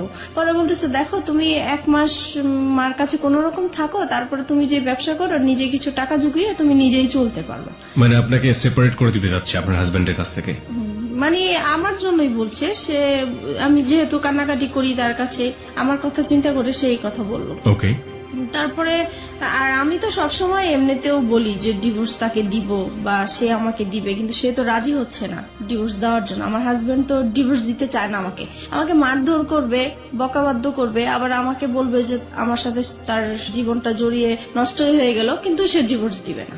তো পরে এক সময় ডিসাইড করলাম যে আমি তাকে ডিভোর্স দিব, সে যেহেতু দেয় না আমি দিব। পরে একদিন রবিবারে সে দেখা করবে, আর সেদিন শুক্রবারে আর দেখা করতে পারি নাই দেখে সে বলতেছে ঠিক আছে রবিবারে, তাহলে এবার শুক্রবারে যখন দেখা হলো না, তাহলে রবিবারে আসো। তো আমার অফিস টাইম শেষ হলে সন্ধ্যার দিকে আসো। তো আমরা সন্ধ্যার দিকে একটা গুলশানে ফাস্টফুডে বসি, তো ওখানে বসছি। পরে সে আমার হাতটা ধরলো, এই ফার্স্ট সে আমার হাত ধরে। কয় মাস পর? ওই তো 2-2.5 মাস পরে। আচ্ছা, এই হাত ধরার আগে আপনারা সেলফোনে কি কখনো এই ভার্চুয়াল হাত ধরাধরি করেছেন? না। ওকে, তারপরে এই প্রথম সে আমার হাতটা ধরার পরে আমার কাছে অন্যরকম একটা ভালো লাগা তৈরি হলো, যে মনে হচ্ছে যে খুব ভালো লাগছে এটাই। তারপরে হঠাৎ করে সে আমাকে বলতেছে দেখো, আমি আসলে তোমার প্রেমে পড়ে গেছি, আমি আর তোমাকে ছাড়া থাকতে পারছি না। তখন আমিও মানে কান্নাকাটি করতেছি, যে সেহেতু আমাকে মারধর করেছে সেটা বলতেছি আর কান্না করতেছি। পরে সে আমার আর কি মাথায় হাত বুলিয়ে দিচ্ছে, পরে বলতেছে দেখো আর ধৈর্য ধরো, 6টা মাস তুমি ধৈর্য ধরো, তারপরে আমি 6 মাস পরে তোমার একটা ব্যবস্থা করব। তখন আমি জিজ্ঞেস করলাম ব্যবস্থা মানে কি বুঝাতে চাচ্ছ? তো বলতেছে আমরা একসাথে থাকবো। তুমি কি আমাকে ভালোবাসো? বলছে হ্যাঁ আমি তোমাকে ভালোবাসি। তো এইভাবেই হোক আমাদের পরে। আপনি তাকে ভালোবাসতেন ওই সময়টাতে? ওই বলার পর থেকে আমি প্রশ্ন করেছি যে আমার তো আসলে বিশ্বাস হচ্ছে না, তুমি আমাকে কিভাবে ভালোবাসো, আমার বিয়ে হয়েছে, বাচ্চা আছে, তোমার মতো আনম্যারিড ছেলে তো আমাকে কখনোই ভালোবাসার কথাই না। তো বলতেছে মানুষের ভালো লাগা তো কত রকমই হতে পারে, এটার তো শেষ নাই, তোমাকে আমার ভালো লাগছে, আমি তোমাকে বিয়ে করব, তবে আমার জন্য তোমাকে 6 মাস অপেক্ষা করতে হবে। তো আমি বলতেছি এত বছর যেহেতু কষ্ট করে আসছি, আমি 6 মাস পর্যন্ত কষ্ট করতে পারবো। তো এই বলে আমরা চলে আসছি। তারপর থেকেই আমাদের ভালোবাসা আসলে শুরু হয়। তারপরে ফোনে একের পর এক কথা বলা হয়, খুব ভালো লাগে। তখন আপনার হাজবেন্ডের সাথে? আপনি? জি, হাজবেন্ডের সাথে। তারপরে থেকে মানে সে কথা না বললে আমার খুব কষ্ট হয়, যেদিন ফোন করতে না পারি সেদিন খুব কষ্ট হয়, দেখা করতে না পারলে কষ্ট হয়। তারপর থেকে আমরা কি করি, প্রত্যেক দিন দেখা করি। এতদিন তো শুক্রবার ছিল, এখন প্রত্যেক দিন তার অফিস টাইমে যাওয়ার পথে আমার বাসা পড়ে, তো আমি বাসার সামনে দাঁড়িয়ে থাকি, সে চলে যায়, ওইটুকুই দেখা, মানে ওইটা দেখা করলেই মনে হয় যে অনেকটা শান্তি লাগে। ওইটুকু না দেখতে পারলেও খুব খারাপ লাগে, রাতে ঘুম হয় না। তো এভাবেই চলতে থাকে। You fall in love like this? এইভাবে আপনি এরকম ভাবে আপনার হাজবেন্ড থাকা অবস্থায়, আপনার বাচ্চা থাকা অবস্থায় আপনি? জি। This kind of love, like 16 years love. কিশোরী মেয়েরা যেভাবে প্রেমে পড়ে, একটা ছেলে সামনে দিয়ে না গেলে ঘুম হচ্ছে না রাতের বেলা। জি জি, আমার ওই প্রথম যখন আমার হাজবেন্ডের সাথে যে রকম ফিলিংস কাজ করছিল, ওর বেলাও আমার সেম হচ্ছিল। তখন কি আপনার মনে হয়নি যে জীবনে একটা ভুল করেছে আর একটা ভুল করতে যাচ্ছি? তখন আমি বলতাম যে দেখো, ও তো আমাকে সবকিছু জেনে শুনেও বিয়ে করেছিল, তারপরেও কিন্তু ও আমাকে টর্চার করতেছে এখনো। তো ও আমাকে বলতো দেখো, ও তো অশিক্ষিত, ওর ফ্যামিলি অশিক্ষিত, সেই জন্য ও এরকম করে, আমি করব না, তুমি আমার উপর বিশ্বাস আনতে পারো, সবাই তো একরকম না। তারপর যাই হোক, ওর কিছু কথা ছিল যেগুলো শুনলে আমি খুব ভরসা পেতাম, আমি বিশ্বাস করতে চাইতাম। তারপর মানে ওর কথা, ও যখন কথাগুলো বলতো আমার খুব বিশ্বাস করতে ইচ্ছা করতো, ওর কথাগুলো আমার ভালো লাগতো, মনে হতো যে সত্যিই বলছে বা এরকম কিছু। তারপরে বাসায় চলে আসলাম। বাসায় আসার পরে হচ্ছে এখন আমার হাজবেন্ডের বিজনেসটা ভালো যাচ্ছে না, তো ও ঠিক মতো ঘরে বাজার টাজার করছে না, তাছাড়া যেটা প্রয়োজন হয় সেগুলো হচ্ছে না। মাঝখানেও বলতেছি কি যে বাসাটা ছেড়ে দিব, বাসাটা এত ভাড়া আমি বয়ে নিতে পারছি না, আমার খুব কষ্ট হচ্ছে, আমি বাসাটা ছেড়ে দিব। তখন আমি বলতেছি এত সুন্দর বাসা আমরা তো পাওয়া যাবে না, তো এটাই থাকি না, কষ্ট টষ্ট করে থাকি, দরকার হলে আমরা একটা রুম সাবলেট ভাড়া দিই, তবু এখানে থাকি, এখানে সবকিছু ফ্যাসিলিটি ভালো, এখানেই থাকবো। ওর কথা হলো না, এখান থেকে যাবো, যেতেই হবে, কারণ আমার খুবই সমস্যা। তো যাই হোক, আমার আর ওই জায়গাটা আমি ছাড়তে চাচ্ছিলাম না। কেন? কারণ আমার যে বিজনেসটা ওই জায়গার মধ্যেই, ওখানে আমার খুব ভালো হতো বিজনেসের জন্য। এখন ও চলে যাবে হচ্ছে অন্য জায়গায় চলে যেতে চাচ্ছে, ওই জায়গাটা আমার পছন্দ না, তাই আমি যাব না। এগুলো নিয়ে আবার সেই ঝগড়াঝাটি হয়। পরে এক সময় আমি তাকে খুব মানে কড়া করে বলি যে যদি তুমি এই বাসা ছাড়ো তাহলে আমাকে ছাড়তে হবে, আর যদি আমাকে না ছাড়ো তাহলে বাসা এটা ছাড়া যাবে না। তো এখন ও কি করবে বুঝতেছে না। এখন ও ওর কথাই রাখলো যে না, বাসা ছেড়েই দিব। পরে যাই হোক, বাসা ছেড়ে দিছে। বাসা ছেড়ে দেওয়ার পরে দেখি যে লোকজন আসতেছে বাসা নেওয়ার জন্য, দেখার জন্য। তখন আমার খুব খারাপ লাগলো যে আমি বললাম কথাটা, আমার কথাটা সে রাখলো না। আমি তো তার কাছ থেকে এমন কিছু আশা করি নাই, বাসাটা বলছি। তখন সে বাসাটা ছেড়ে দিছে। পরে আমি তাকে বললাম দেখো বাসা এখনো সময় আছে, তুমি বাসাটা আবার বাড়িওয়ালার কাছ থেকে সময় নিয়ে নাও, নাহলে কিন্তু আমি সত্যি সত্যি এবার চলে যাবো। সে বলতেছে তুমি চলে গেলে চলে যাও, আমার কোনো সমস্যা নেই, তোমার মতো মেয়ে আমার দরকার নেই। তখন আমি আর কি মানে ডিসাইড করলাম যে না, আমি আসলেই চলে যাবো, এখান থেকে থাকবো না। যেহেতু এখানে আমার একটা বিজনেসের একটা রাস্তা হয়েছে, সেটাই যদি বন্ধ হয়ে যায় তাহলে আমার ওর সাথে থাকার কি দরকার। আমি তো এই বিজনেসটা নিয়েই আসি, কারণ আমার সংসার অশান্তি। আমি বিজনেসটা, আমি এই কাজে ব্যস্ত থাকি, আমার যাও একটু ভালো লাগে, আর তার সাথে ফোনে কথা বলি, দেখা করি, এই আমার ভালো লাগা নতুন সৃষ্টি হয়েছে, এটা কেন নষ্ট হবে। তো এই কারণে আমি পরে ওই বাসাটা আমাদের জানুয়ারি মাসে ছেড়ে দেয়। তারপরে আমি চলে যাব বলে আমার জিনিসপত্র গুছাতে থাকি। তো সেও আমার জিনিসগুলো গুছানোর জন্য হেল্প করে। সে এমনকি আমার জিনিসগুলো মানে একটা ভ্যানে উঠিয়ে আমার বাবা বাড়ির দিকে পৌঁছিয়ে দিচ্ছে। তো আমার কথা হলো, সে যদি আমাকে আটকাই রাখতে চায় তাহলে কেন আমার জিনিসগুলো আলাদা করে দিবে, কেন আমাকে যাওয়ার জন্য সাহায্য করছে? নিশ্চয়ই সেও চায় আমি চলে যাই, সে আমাকে কোনো বাধা দেয় নাই। আমি এইভাবে বাবার বাড়ি চলে আসছি। এখন বাবার বাড়ি মানে মার বাসায় চলে আসছি। এখন মার বাসায় আসাতে এখন সে পরে আমার মার কাছে এসে বলতেছে যে আপনার মেয়েকে আপনি জায়গা দিচ্ছেন, আপনার মেয়ে কিন্তু আমাকে ছেড়ে চলে আসছে, এখন আমি আপনাদের নামে কেস করব, আপনার মেয়ে আমার যত টাকা পয়সা গয়নাগাটি সবকিছু নিয়ে চলে আসছে, আমি আপনাকেও জড়াই দিব আপনি যদি আপনার মেয়েকে জায়গা দেন। এখন মা তো মানে প্রচুর রাগারাগি করতেছে আমার উপরে যে তোমরা নিজেরা কাজ করে এখন আমার উপরে বিপদ ফেলতেছো, এখন এই লোক তো ভালো না, সে যেটা বলে সেটাই করবে, এখন আমি কি করব? আমার তোমার বাবা নাই, তোমার একটা বড় ভাই নাই, আমাদের কোনো গার্ডিয়ান নাই, তাহলে এখন কে দেখবে আমাকে? এখন তুমি আমার বাসায় থাকতে পারবে না। তো এখন থাকতে পারবে না, এখন আমি কোথায় যাব? ওকে ছেড়ে আসছি, এখন আমার যাওয়ার জায়গা নাই, যেহেতু আমাদের কোনো রিলেটিভও নাই। তো কি করব আমি? পরে আমি ওকে ফোন দিলাম, আমি যার সাথে ভালোবাসার সম্পর্ক হয়েছে আমি তাকে ফোন দিয়েছি। ফোন দেওয়ার পরে ওকে বললাম যে দেখো আমার এখন কি করা উচিত, আমি তো বুঝতেছি না, এখন মার বাসায় চলে আসছি, এখন মাও আমাকে রাখতে চাচ্ছে না। তো বলতেছে যে তাহলে তুমি এক কাজ করো, তুমি একটা বাসা নাও। পরে আমি বলতেছি বাসা নিব তো আমি টাকা কোথায় পাবো, আমি ভাড়া কোত্থেকে দিবে, এই মুহূর্তে তো আমার হাতে কোনো টাকা পয়সাই নেই। পরে বলতেছে ঠিক আছে সেটা আমি দেখবো, তুমি আগে খোঁজো বাসা। তারপরে আমি হচ্ছে সাবলেটের মধ্যে বাসা খুঁজতে গেলাম ওখানে। তো ওখানে গিয়েছি, সবাই জিজ্ঞেস করে আপনি কি করেন? তো আমি বলেছি যে পড়াশোনা করি, কারণ বিয়ে হয়েছে এগুলো আমি বলি নাই, সবকিছুই লুকিয়ে গিয়েছি। তো বলতেছে যে একা একটা মেয়েকে তো আমরা বাসা ভাড়া দিতে পারি না, হয় হাজবেন্ড। একা কেন নেবেন? কারণ আপনার সঙ্গে তো আপনার সন্তান আছে। সন্তান আপনার হাজবেন্ডের কাছে, সন্তানদেরকে রেখে চলে আসছে আপনার হাজবেন্ডের কাছে আপনার সন্তান। ওকে ফাইন, হ্যাঁ তারপর বলেন। তারপরে যেটা হচ্ছে যে এখন কেউ আমাকে একা বাসা ভাড়া দিতে চাচ্ছে না। তারপরে আমি আবার তাকে ফোন দিই, রাসেলকে ফোন দিচ্ছি যে দেখো আমাকে তো কেউ একা বাসা ভাড়া দিতে চাচ্ছে না। তখন সে বলল যে ঠিক আছে তাহলে তুমি বলো যে তোমার বিয়ে হয়েছে কিন্তু তোমার হাজবেন্ডের বাড়ি এখনো মেনে নিচ্ছে না, তাই হাজবেন্ড মাঝে মাঝে আসবে, তুমি আপাতত একাই থাকবে। পরে এই কথার ভিত্তিতেই আমি আবার গেলাম তারপরে একটা বাসা পেয়েও গেছি, তারপরে ওখানে উঠলাম, সবকিছু নিয়ে ওখানে উঠলাম। মাকেও বললাম যে আমি এরকম এরকম জায়গায় বাসা নিয়েছি, কিন্তু বাসাটা চিনাইনি, জাস্ট বলেছি যে এখানে বাসা নিয়েছি। তারপরে যাই হোক মার কাছ থেকে চলে আসছি ওখানে। তারপরে মার প্রতি তো একটু রাগ আছেই যে আমাকে জায়গা দিল না। তারপরে এখন যেহেতু রাসেলকে হাজবেন্ড হিসাবে পরিচয় করিয়ে দিয়েছি আমি ওখানে, আর এতদিন আমরা বাইরে বাইরে ঘুরতাম, তো এখন মনে হয়েছে নিজের কাছে যে এখন যেহেতু নিজেদের বাসা হয়েছে, কেউ এখন আসবে না, কেউ জানবে না, আর সবাই জানে হাজবেন্ড, তাহলে বাসায় আসলে সমস্যা কি। তারপরে আমার এই বাসায় আসা শুরু হলো। রাসেলের জি, রাসেলের।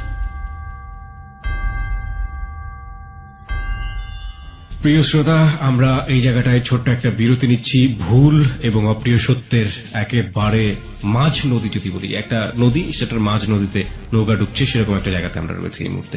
হাজবেন্ড আছে, সন্তান আছে, নিজের ব্যবসা আছে এবং ফ্যামিলি আছে, সবকিছুর পরেও নিজের মনের ক্ষুধা এবং ভালোবাসার জায়গাটাতে, এবং যে ভালোবাসা এথিক্যাল পয়েন্ট অফ ভিউ থেকে পাপ বা অনৈতিক, সেরকম একটা জায়গাতে জেনে শুনে বুঝে লম্বা একটা সময় ধরে এরকম একটা ভুল, যা একেবারেই মানা যায় না।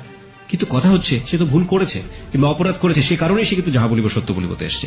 এরকম ভুল এবং অপরাধের মধ্যে যারা আছেন, তাদের জন্যই কিন্তু আজকের এই মিতা। প্রিয় শ্রোতা, আমরা ছোট্ট একটা বিরতি নিতে চাই, ঠিক 4 মিনিটের বিজ্ঞাপন বিরতি। এরপরে আমরা আবারও ফিরে আসছি যাহা বলিব সত্য বলিবতে। রাসেলের আপনার বাসায় আসা খুব বেশি সহজ হয়ে গেল, এবং রাসেলকে আপনি পরিচয়ও করিয়ে দিলেন যে ইনি হচ্ছে আপনার হাজবেন্ড। তার আগ পর্যন্ত রাসেলকে আপনি কতটুকু চিনতেন অ্যাজ এ হিউম্যান বিং হিসেবে, তার পরিবার সম্পর্কে এবং তার বাসা কোথায়, কি অবস্থা, ডিটেল কিছু জানতেন? তার বাসা কোথায় সেটা জানতাম, কিন্তু ওনার পরিবারের কারোর সাথেই আমার কখনোই কথা হয় নাই, ইভেন দেখাও হয় নাই। উনি যে কারণটা দেখাতো যে তোমার বিয়ে হয়েছে, বাচ্চা হয়েছে, এই মুহূর্তে যদি আমি কারোর সাথে পরিচয় করিয়ে দেই, তাহলে আমাদের সম্পর্কটা আর কন্টিনিউ করতে দিবে না, এখানেই স্টপ হয়ে যেতে হবে, তখন তুমিও কষ্ট পাবো, আমিও কষ্ট পাবো, আমরা এইভাবেই লুকিয়ে থাকি, যখন হয়ে যাবে তখন আমরা সবাইকে জানাবো। এবং এগুলো আপনি অন্ধের মতো বিশ্বাস করতেন? জি। তারপরে যেটা হচ্ছে যে এখন সে প্রত্যেক দিন বিকেলবেলায় আমার বাসায় আসে, অফিস শেষ করে বাসায় আসে, 8টার দিকে চলে যায়, এভাবেই কন্টিনিউ করতে থাকি আমরা। তারপরে এক সময় সে বলতেছে, আচ্ছা তুমি তো তোমার হাজবেন্ডকে ডিভোর্স দাও নাই, তাহলে এখন যদি এই বিষয়টা কারোর সামনে আমাদের প্রকাশ হয়ে যায়, তাহলে তো তুমিও এখানে বিপদে পড়বে, আমিও বিপদে পড়বো, তোমার তো ডিভোর্স দেওয়া উচিত। তখন আমি হচ্ছে ডিভোর্স দিতে তো টাকা লাগে, এখন আমার কাছে টাকা নাই, তো বলতেছে তুমি কারো কাছ থেকে এখন টাকা পয়সা আনো, আমি দিয়ে দিব। তো আমি আমার বোনের কাছে গেলাম, তো ওকে বললাম যে আমাকে কিছু টাকা পয়সা লোন দে, আমি ডিভোর্স দিয়ে তারপরে পরে আমি তোকে দিয়ে দিব। তো ও আমাকে টাকাটা দিল, দেওয়ার পরে আমি ডিভোর্স দিতে যাব, একটা অ্যাডভোকেটের সাথে কথা হয়েছে আমার। তো সেই মুহূর্তে আমার হাজবেন্ড আমাকে ফোন দিয়েছে, ফোন দিয়ে বলতেছে তুমি তো চলে গেছো বাচ্চাদেরকে রেখে, এখন ওদেরকে তো আমি সামলাতে পারছি না, কান্নাকাটি করছে, তুমি আসো। তো আমি বলছি, আসো মানে আমি তো চলেই গেছি একেবারে, আসবো আবার কোত্থেকে, আমি আর আসবো না। আপনার ওই সময় আপনার বাচ্চার কথা মনে পড়তো না? টু বি অনেস্ট, বাচ্চার কথা মনে পড়তো, কষ্ট লাগতো, কিন্তু মনে হতো যে সব সময় যে আমি আগে সেভ হয়ে নেই, তারপরে আমি একটা সময় আমার বেবিদেরকে আমি আমার কাছে নিয়ে আসবো। তারপরে হচ্ছে পরে আমি বলতেছি, ওকে বলছি যে আমি তো তোমাকে ডিভোর্স দিব, আমি আর আসবো না তোমার কাছে। তখন সে আমাকে বলতেছে, দেখো তুমি এতদিন যেহেতু কষ্ট করেছো, আর কয়টা দিন কষ্ট করো, আমার মেয়েটার তো ফাইনাল এক্সাম, এই এক্সামটা শেষ হোক, তারপরে তুমি আমাকে ডিভোর্স দাও। তো আমি রাজি হয়ে গেছি। রাসেল তারপরে এটা এগ্রি করে নিচ্ছে তার জায়গা থেকে। ইজ ইট প্লেটোনিক লাভ? প্রথম কথা হচ্ছে, লাভ তো ব্লাইন্ড। আপনারা যখন কমিটমেন্টের জায়গাটায় চলে গেছেন যে আপনারা বিয়ে করবেন বা অমুক জায়গায় করবেন, তখন কোনোভাবেই রাসেলের জায়গাটা থেকে এটা আসা কোনোভাবেই সম্ভব ছিল না। রাসেল যেটা পারমিশন দিচ্ছে সেটা হচ্ছে আপনার সাথে আপনার হাজবেন্ডের কিছুটা সময় স্পেন্ড করা। আলটিমেটলি তো এটাই। এটা যদি আপনাকে লাভ করে থাকে, সেটা কিভাবে সম্ভব? ওকে ফাইন, আমি জানি না, বাট আমার কাছ থেকে যেটা মনে হয় ব্যক্তিগত জায়গা থেকে, if it is really love, then এটা সম্ভব ছিল। যাই হোক, কি হয়েছে না হয়েছে আমরা সামনের দিকে একটু যাই, কিন্তু খুব কনফিউজ হয়ে যাচ্ছে। তারপরে যেটা হয় হচ্ছে আমি আসা যাওয়া করতে থাকি আমার হাজবেন্ডের বাসায়। তারপরে এক সময় সে আসলে এটা একটা চালাকি করে আমার সাথে এই কাজটা করেছে। আমার মেয়ের এক্সামের যেই বিষয়টা, আসলে এটা পুরোপুরি তার একটা চালাকি। ওই আমি যেই টাইমটা তার বাসায় আসা যাওয়া করতাম, সে আমাকে ফলো করতো যে আমি আসলে কোত্থেকে আসি, কোথায় যাই। ওকে, এইটা ধরার জন্যই সে এই ইয়েটা করেছে। তো যাই হোক, এক সময় আমি যখন ওই বাসা থেকে চলে যেতাম, তখন সে পিছে পিছে আমার যে এইভাবে সে আসলে জানতে পারে যে শেষ পর্যন্ত আমি কোথায় আছি। তারপরে আরেকদিন ফোন দেয়, যে বলতেছে ওরা তো অনেকদিন ধরে না খেয়ে আছে, আমি তো রান্না বান্না করতে পারছি না, তুমি আজকে এসে একটু রান্না করো, আমাকে এই বলে নিয়ে আসলো। যাই হোক আমি বাসায় আসলাম, রান্না বান্না করলাম। এখন বলতেছে আমি তো খুব অসুস্থ, তুমি এক কাজ করো, ওদের এখানে থাকো, আমি ডাক্তার দেখিয়ে তারপরে তুমি আজকে থেকে যাও, কালকে যেও। পরে আমি তো থাকবো না, কোনো মতেই থাকবো না। পরে বলতেছে না, তোমাকে আজকে থাকতেই হবে। তো যাই হোক আমি সেদিন রাতে ছিলাম। পরে এখানে কি হয়েছে, আমার ফোন থেকে আমার হাজবেন্ডের ফোনে ডাইভার্ট করা হয়, যেটা মানে আমার ফোনে যে কলগুলো আসবে সেটা ও টের পাবে, SMS যেটা আসে সেটা টের পাবে, ও এরকম একটা মানে কাজ করেছে। তো আমার ফোনে কখন ফোন আসে, কখন কি হয় সেটা ও টের পায়, কিন্তু আমি এটা বুঝতে পারিনি এই বিষয়টা। এভাবে আসলে পরে রাসেলের নাম্বার জেনে গেছে ও, ট্র্যাকিং করেছে আপনাকে। জি। তো সেদিন রাতে আমাকে থাকতে বলেছে। তো সেই দিন হচ্ছে ও হসপিটাল থেকে আসছে, আসার পরে আমাকে বলতেছে যে আমার সাথে এখন তোমার ইয়ে করতে হবে, মানে ওকে, সে তার স্বামীর সম্পর্ক হ্যাঁ। অধিকার চেয়েছে। হ্যাঁ। তারপরে আমি বলতেছি যে না, আপনার সাথে তো আমি এটা করব না, কারণ আপনি করে বলা শুরু করেছেন তখন আপনি করেই বলতাম। তারপরে বলতেছি যে না, আমি তো আপনার সাথে এই কাজ করতে পারবো না। তখন বলছে কেন করতে পারবো না, তুমি এখন পর্যন্ত আমার ওয়াইফ। পরে আমি বলেছি যে না, আমি করব না তো করবোই না। এখন করব না দেখে সে আমাকে প্রচুর মারধর করলো, যে মশা মারে যে ব্যাট গুলো আছে সেই ব্যাট দিয়ে আমাকে পুরো ব্যাটটা ভেঙে ফেলে আমার শরীরের উপরে। পরে আমার নখ উল্টে যায়, আমার শরীর থেকে রক্ত পড়তে থাকে টপ টপ করে, অনেক মারলো। তারপরে আমাকে বলতেছে যে তুই কোথায় কি করিস, কোথায় থাকিস, সবকিছুই আমি জানি। নাও কাম টু দ্য পয়েন্ট। এতদিন তুই আমাকে আমার সাথে কোনো শারীরিক সম্পর্ক করিসনি, সেটার কারণটা আমি এখন খুঁজে পাইছি। তোর বাইরেই চাহিদা মিটে আসিস, এখন আমি বুঝতে পারছি। আজকের পর থেকে তুই এই ঘর থেকে কোথাও বের হতে পারবি না, তুই এখানেই থাকবি। আমি তো প্রচুর কান্নাকাটি করতেছি, আমার কান্নাকাটি দেখে আমার বাচ্চারা ভয় পেয়ে গেছে, ওরাও কান্নাকাটি করতেছে। তারপর আমি বলতেছি যে এখন আমাকে যেতে দেন, নাহলে যে কোনো বিপদ হবে। পরে বলতেছে যে না, তোকে আমি যাইতে দিব না, তোকে আমি আটকে রাখবো। আমার মোবাইল, আমার পার্স সবকিছু লক করে দিয়ে, আমাকে পর্যন্ত লক করে দিয়ে সে কোথায় কোথায় জানি 2 দিন ঘুরে আসলো। আমাকে 2 দিন পর্যন্ত বাসায় লক করে রাখছে। আমি এদিক দিয়ে রাসেলের সাথে যোগাযোগ করতে পারছি না, কারোর সাথে যোগাযোগ করতে পারছি না। পরে 2 দিন পরে আমি বললাম যে আজকে যদি আমাকে বের হইতে না দেন তাহলে যে কোনো বিপদ আপনার হবে। আর আমার মেয়েটা বলতেছে বাবা বাবা মাকে যেতে দাও, আর মাকে মেরো না, মাকে যেতে দাও, মা যেখানে ভালো লাগে মা সেখানেই চলে যাক, তুমি মাকে আর মেরো না। তো আমার মেয়ের কথা শুনে সে আমাকে ছেড়ে দিল। তারপরে আমার মোবাইল, আমার পার্স দিল, আমি চলে আসছি। এই ফাঁকে সে কি করেছে, এই যে 2টা দিন সে যে বাইরে ছিল, সেই 2টা দিন হচ্ছে যে আমি যেই বাসায় ছিলাম সেই বাসায় এসে সে সবকিছু দেখিয়েছে। আমার বাচ্চা আছে, আমার বিয়ে হয়েছে, তার সাথে সবকিছু তাদেরকে দেখিয়ে বলছে যে সে এখন পরকীয়া করে এই লোকটার সাথে এখন থাকতেছে, আপনারা যদি আমাকে হেল্প করেন তাহলে আমি তাদেরকে একসাথে ধরতে চাই। তো আমার যে বাসায় আমি ভাড়া নিয়েছি সেই বাড়িওয়ালার ওই এলাকার কিছু বকাটে ছেলেদেরকে হাতে করেছে। তারপরে হচ্ছে আমি বলতেছে যে ও যখনই আপনার বাসায় আসবে সাথে সাথে আমাকে ফোন দিবেন, আমি চলে আসব। পরে আমি তো বাসায় যাওয়ার পরে সাথে সাথে রাসেলকে ফোন দিলাম যে তাহলে তুমি আসো বিকালে, এসে আমাকে ডিভোর্সের টাকাটা দাও, আমি ওকে ডিভোর্স দিব। তো ও পরে বিকালবেলা আসছে। এই সময় আমার বাড়িওয়ালা কি করছে, আমার হাজবেন্ডকে ফোন দিয়ে দিছে। পরে আমার হাজবেন্ড তো 2 বাচ্চাকে নিয়ে ক্যামেরা নিয়ে চলে আসছে, আমাদের ছবি তুলবে, পেপারে দিবে, এই সেই। তারপরে এই লোকজন আসলো, হুড় করে আমার বাসায় আসলো। আমি তো পুরো ভয় পেয়ে গেছি। আমি তো তাকে দেখে অবাক যে সে কিভাবে আমার বাসা চিনলো, কিভাবে আসলো। পরে আমাদের 2 জনের মোবাইল ছিল, মোবাইলটা সে হাতে করে নিয়ে গেল, মোবাইল দিল না। তারপরে রাসেলকে সে মারধর করলো। তারপরে বাড়িওয়ালা ছিল, বাড়িওয়ালারা মারধর করলো রাসেলকে, দেন আমাকেও মারধর করলো। পরে আমার মেয়েটা কান্নাকাটি শুরু করলো যে না, আমার মাকে মেরো না, আমার মাকে মেরো না। পরে আমাকে মারা বন্ধ করছে। রাসেল কি বলছিল এই মুহূর্তে? পরে রাসেলকে জিজ্ঞেস করতেছে তুমি কি একে ভালোবাসো? পরে রাসেল সেই মুহূর্তে বলতেছে হ্যাঁ আমি ওকে ভালোবাসি। তো বলতেছে যে তুমি জানো না যে ওর হাজবেন্ড আছে, বাচ্চা আছে? পরে রাসেল বললো যে না, আমি তো জানি না তার হাজবেন্ড আছে, বাচ্চা আছে, আমি জানি না।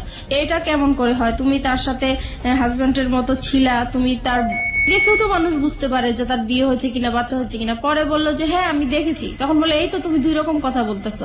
পরে বলছে যে যাই হোক হয়েছে, আমি এখন ভালোবাসছি, এখন তুমি কি করতে চাও? পরে বলতেছে যে আমি কিছুই করতে চাই না। এখন ওই আমাদের বাড়িওয়ালার লোকেরা বলতেছে তাহলে তোমার সাথে ওর কি বিয়ে হয়েছে? এখন আমি বলতেছি হ্যাঁ আমাদের বিয়ে হয়েছে। কাদের বিয়ে হয়েছে? আপনার এবং রাসেলের? কারণ আমি এখান থেকে বাঁচার জন্য বলতে চাইছি।